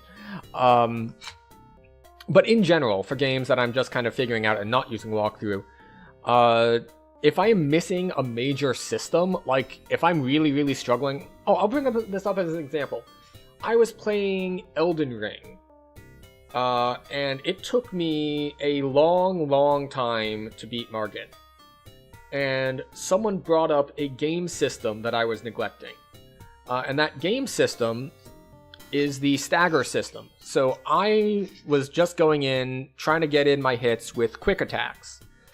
But Elden Ring really, really rewards landing heavy attacks with its stagger and execute sort of system. So if there is like a system that I'm missing that, like, don't tell me what the strategy is, but if I have reached a conclusion and it's clear that there is like, I got that conclusion because I didn't know one of the base like mechanics of the game in order to use to come up to the conclusion, then that's fine. It's like if you're playing chess and they're like, look at how I'm playing, it's just like, you know that the knights aren't blocked by other pieces. You can take the knight and you can jump over pieces. And if that's something that I was missing, that's really useful information. They're not telling me strategies, they're not micromanaging, telling me what move to do. It's just like, by the way, you've missed this part of the rules. And if you know that part of the rules, then you can now figure out a better strategy on your own. So that's the level of backseating that I am in favor of. I hope that makes sense. Like, don't tell me what to do, but if I'm missing a piece of information that is vital towards it, then yeah, feel free. Also, in general, for misbehavior, and this is something that I know because it's helpful to me, and I know, especially on the internet and in these kinds of communities, there are a lot of people with various, we'll say, neurodivergencies. I'll just straight up tell you, like, if I think you're out of line or if you go too far, I'll just be like, alright, you're at like an 8, I need you at like a 6. And it'll be like no harm, no foul.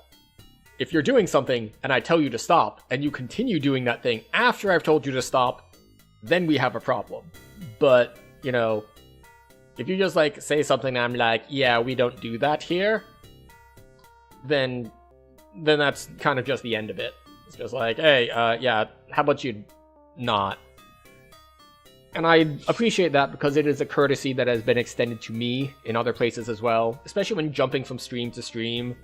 The general vibe of what is acceptable versus not can change a lot from streamer to streamer. So, you know, you join a stream, you try to get get kind of a vibe, and then maybe you jump in and you misread the room, in which case they're like, yeah, no, yeah, don't do that. In which case, you're like, oh, okay, excellent. Thank you for the information. I will not do that. Okay, so where are we going? We need to go to the blacksmith shop. Blacksmith shop. I just tried to move with WASD. I am one that if I'm given a timeout or a chance or something, I'll usually examine what I did, even if I am emotion heavy on it. But a ban outright with no recourse, those are the painful ones. I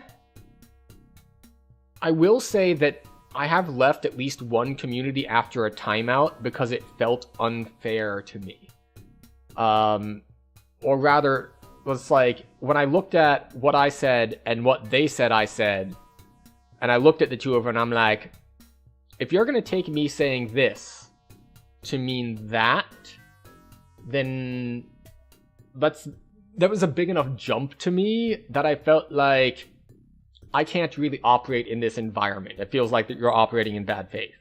Specifically, the topic was talking about like Hallmark movies, how it's all like the same plot and like they're just like remaking the same thing over and over again in different ways. So that was on topic for what was going on. I made a comment that, yeah, or they'll just like gender swap one of the people to pander to the gay community. This statement was taken by the mod team as being anti-gay. Not about the corporation trying to be like, yeah, we'll just do the same movie, but we'll sell it and get the money from all the gay and queer community. Just like, if you're going to take that example of a way that will just target a community to get more money out of that community to be anti that community,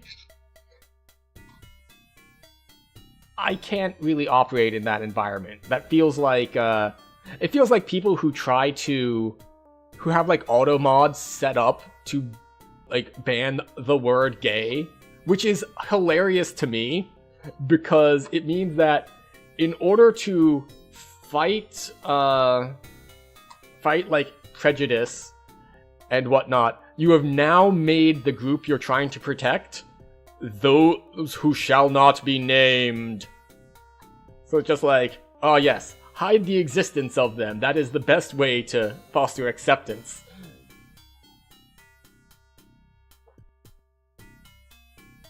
But yes. So, where was I? Oh yes, we have a crucible to fill. Right? Look in the box on the right and move the pot from here to the fire. I think I have it.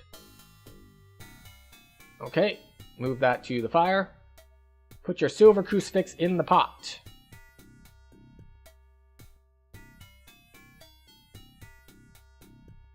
Then put a crossbow bolt into the pot.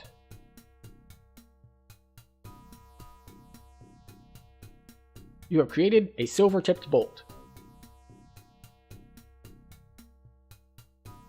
Examine. A crossbow bolt. Does the silver-tipped one look different? There it is. Head to the stables and go inside. Okay. I like old games like this. Well, relatively old, depending on the person playing it.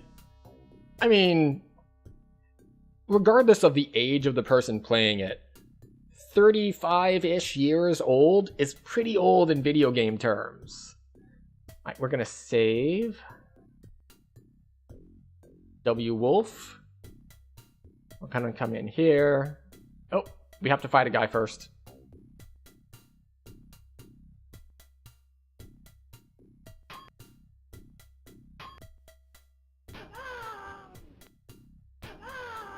Come on, you. Hooray! Okay, so talk to the hairy man, then use your silver-tipped bolt as soon as you can.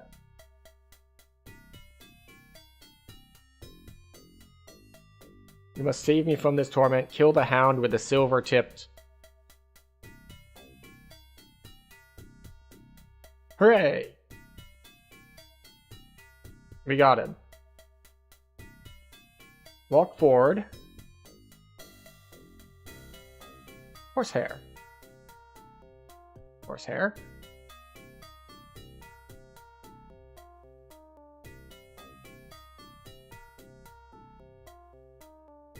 If I had played this game and did that all the time to me, it would still be quite relevant and new to me. Booting it up wouldn't feel old to me as far as software age goes. Ah, okay. I get what you mean.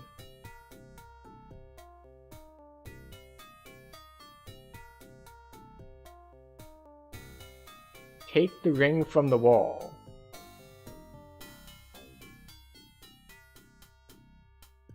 Ah, I see. The way that some of this works is like you click on it, it doesn't do anything, but it shows up so you can take it and then take the thing behind it. Is a little odd. You're terrible at explaining things and you're supposed to be a writer? No, I mean, it makes sense. Basically, if you have nostalgia for it, then it doesn't feel old. It's just like, oh yeah, I remember this. It was fun, it still is fun, and therefore it's not old.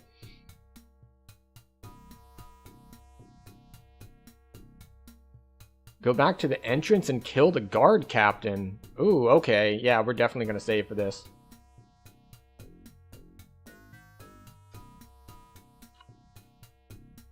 We'll likely need to use the fire scrolls. Which ones are the fire scrolls?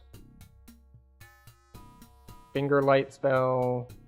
Fire dagger. Okay.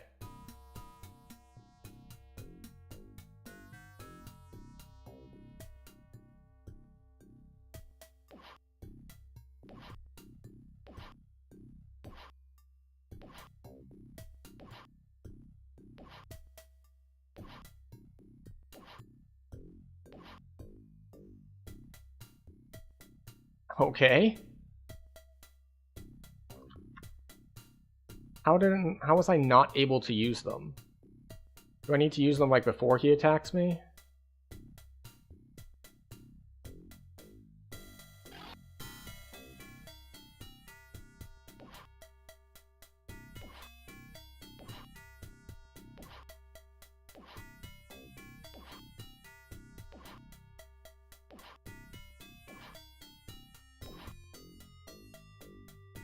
Jesus.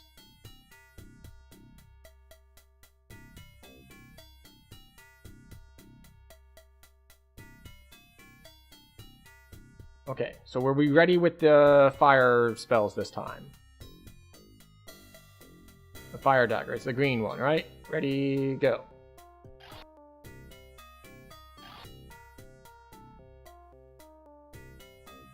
Oh, okay. Cool. A letter. Visitor's book. Proof. Oh, yeah. Examine. This is a warning to soldiers not to remove the crown. What crown?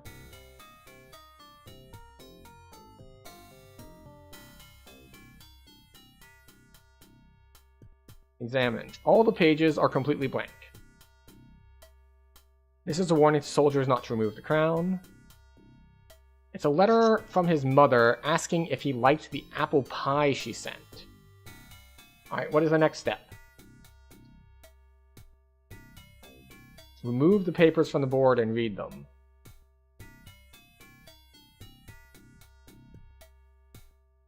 There's a key. See, like the fact that I have to move stuff into my inventory and then the key is behind it.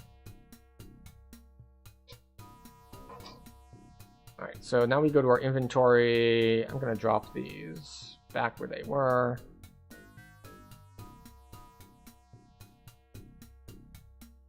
Leave here and find the low wooden door on the side of the castle.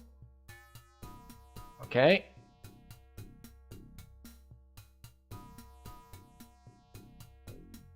There it is. The door slams shut behind you. So this is her castle? Whose castle? Elvira's?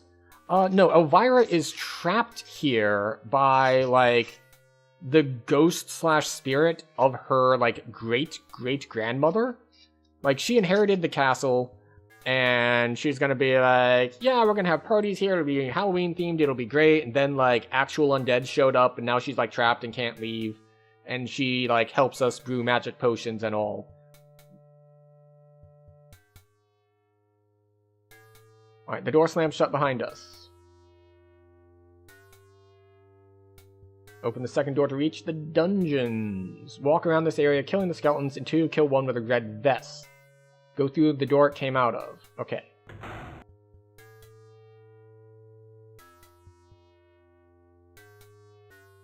Alright, that is a pink vest.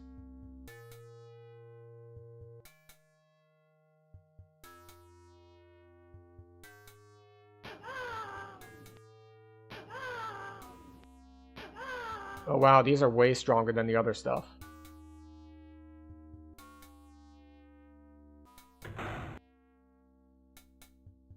Alright, we want a red vest, it said, right?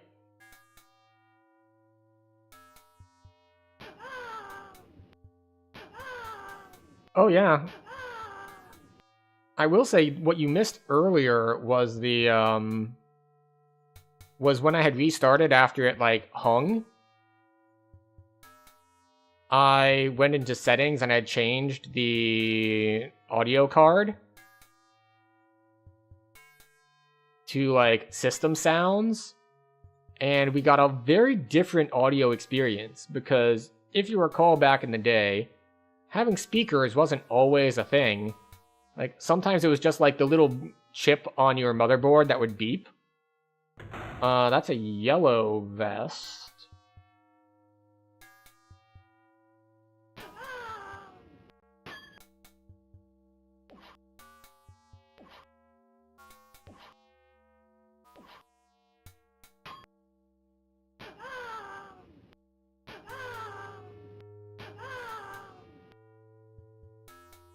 Let's see. Yeah, we need one with a red vest.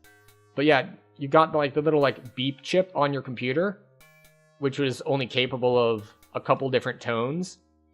And you got like kind of the same music and sound effects, but very like muffled and kind of weird sounding, because they were the ones that were designed to be playable through just this little like beep chip thing from the motherboard.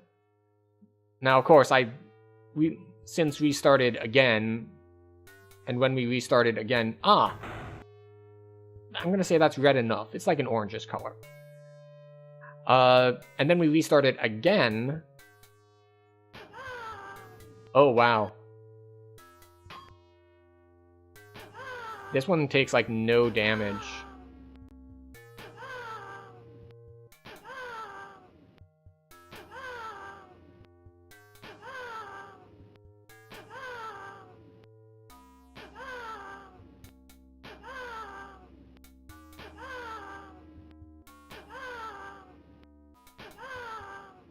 The others I can do like 50 damage a shot to. This guy's taking like 5 to 10.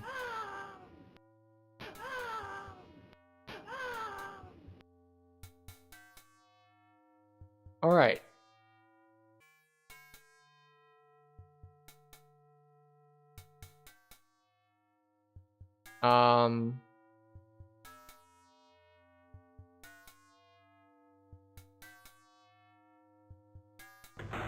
Going to the door he came out of. Oh, this is lovely. PC speaker? Yeah. Then pick up the bag of salt.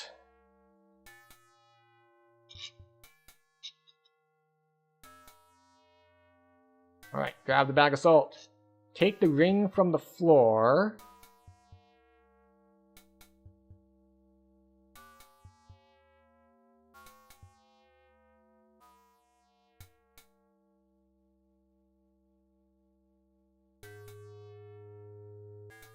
It says take the ring from the floor, but I can't.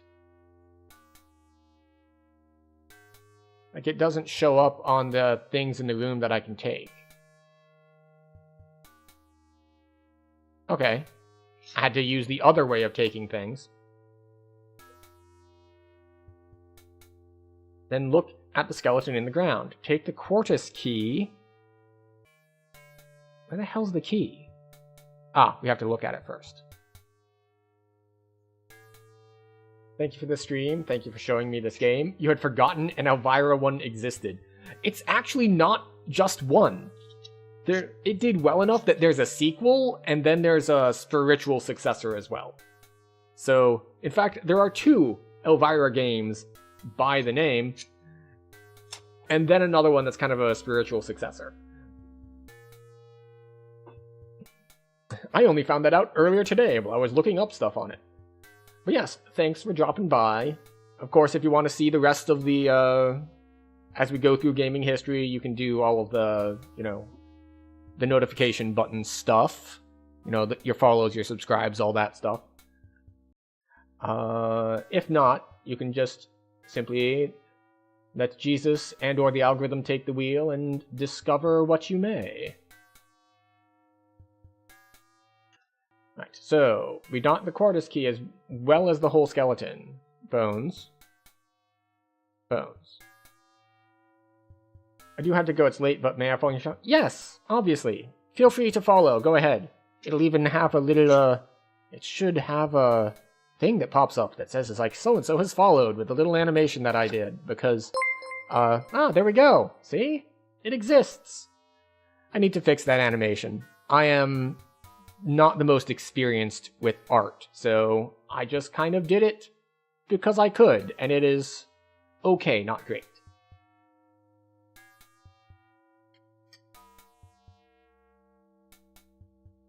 Okay.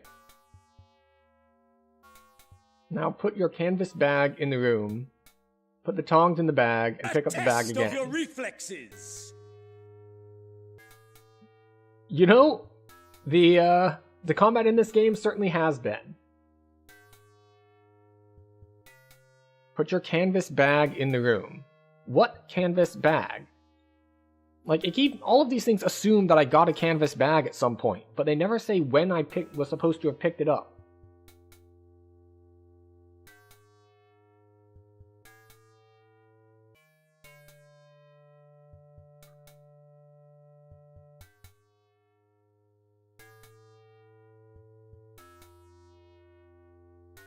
Yeah, the first mention of the canvas bag is saying, like, well, put something in your canvas bag. What canvas bag?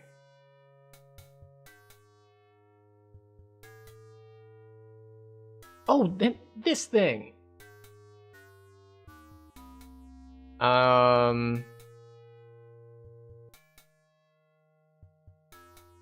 want tongs. Okay, well, I don't have burning coal in my canvas bag. So I might be screwed here.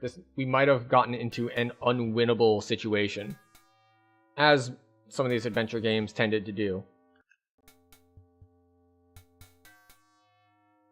A pair of tongs. It's empty. Canvas bag in the room.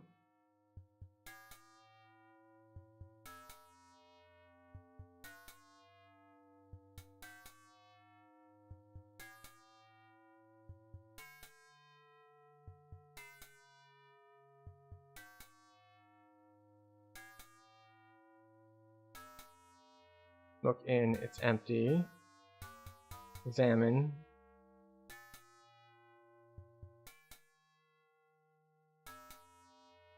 Save.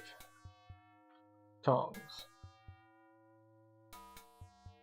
A canvas bag. Okay, it worked that time. Why did it not work before? Right, tongs go in the bag. Bag comes back to me.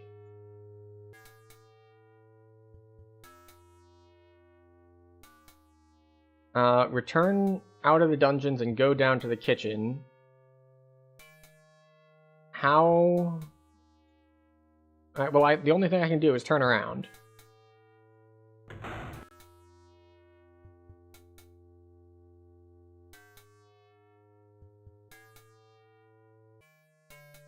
I might have lost... Okay. Now we get the test of our reflexes.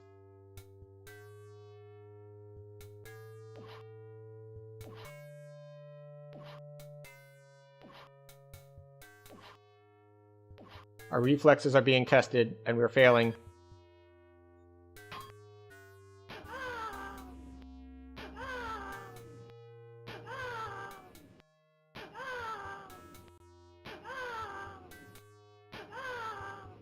The funny thing is, the manual told us explicitly earlier that, like, the palette swaps... Alright, how do I get out of here?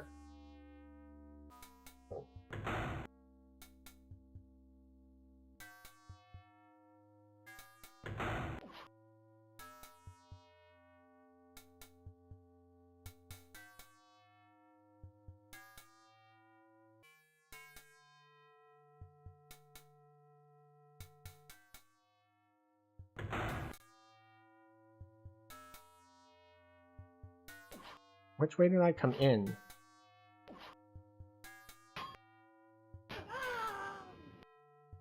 But it told me that, like, the palette swaps are the same guys with different difficulties. So there was fair warning in the manual.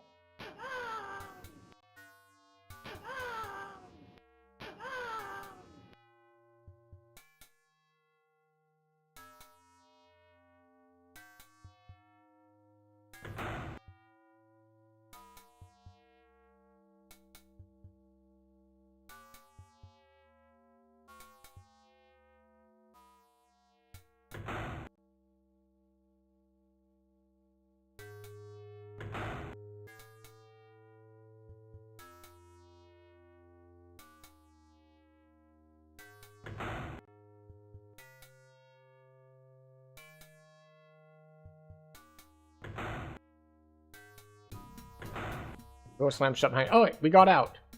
Save. Out of D. It cost us a lot of life. Like, so much life.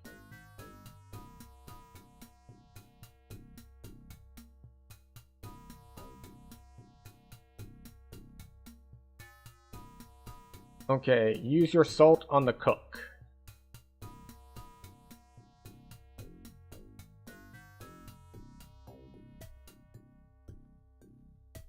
Oh, oops.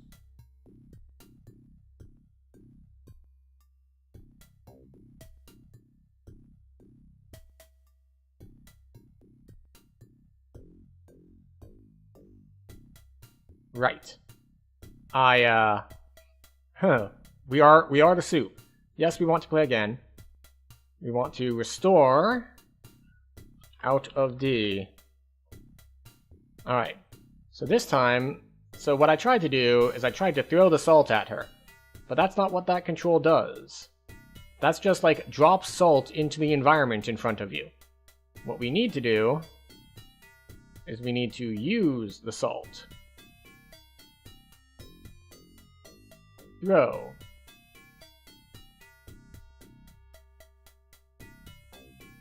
Throw.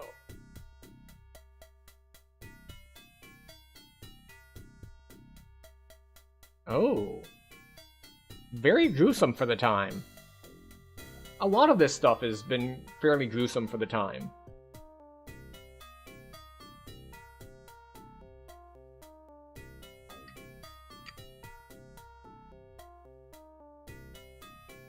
Who's my big strong boy then? Indeed. It's me.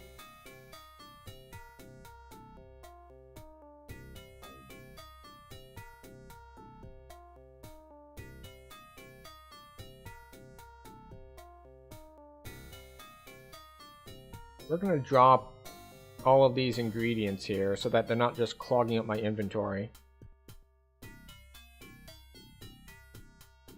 There's a delay between... Alright, so the way to consistently get that to work is you don't click and drag, you click, hold, and drag. Click, hold, and drag. Click, hold, and drag. Click, hold, and drag. Click, hold, and drag. Boom.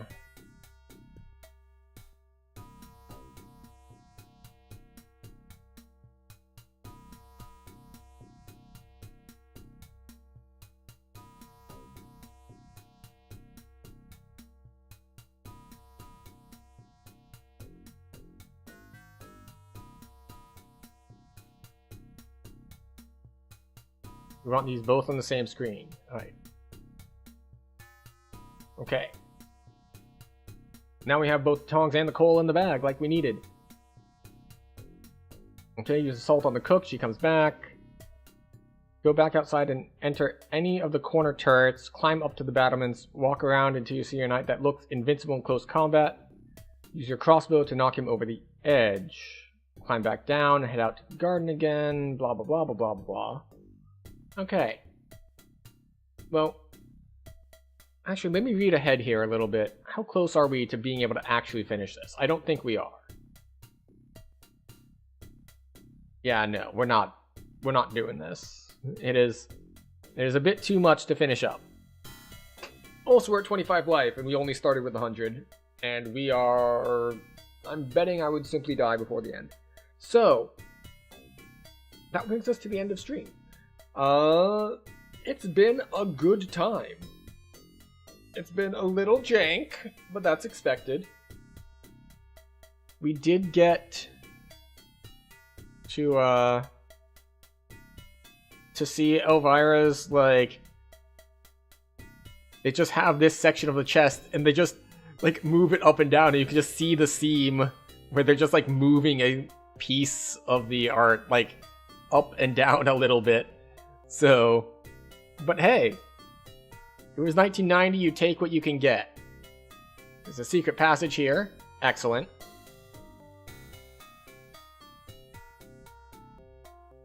And again...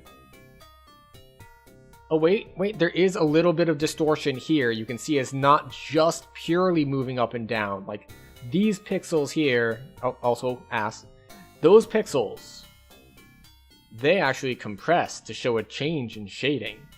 And she comes back for us.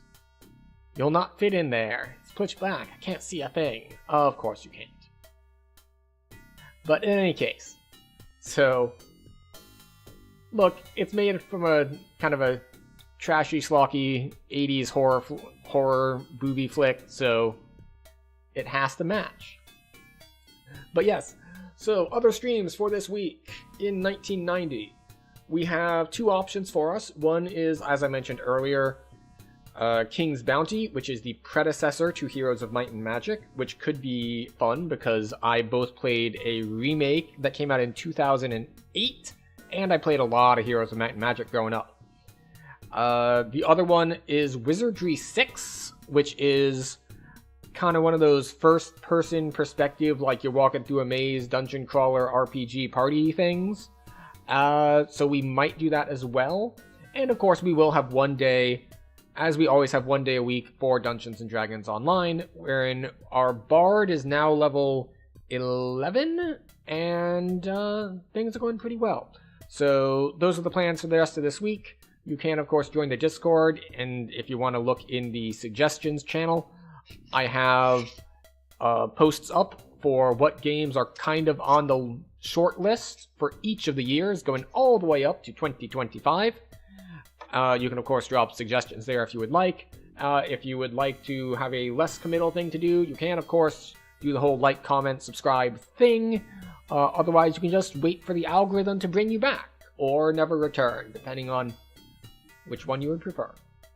So, thank you everyone for being here, for chatting, for lurking, for just hanging out, spending some time with me this evening, because there are lots of things you can be doing on the internet, and I appreciate you spending some of your time with me, because time is one of the most valuable things we have. But that will do it for stream tonight. Thank you very much.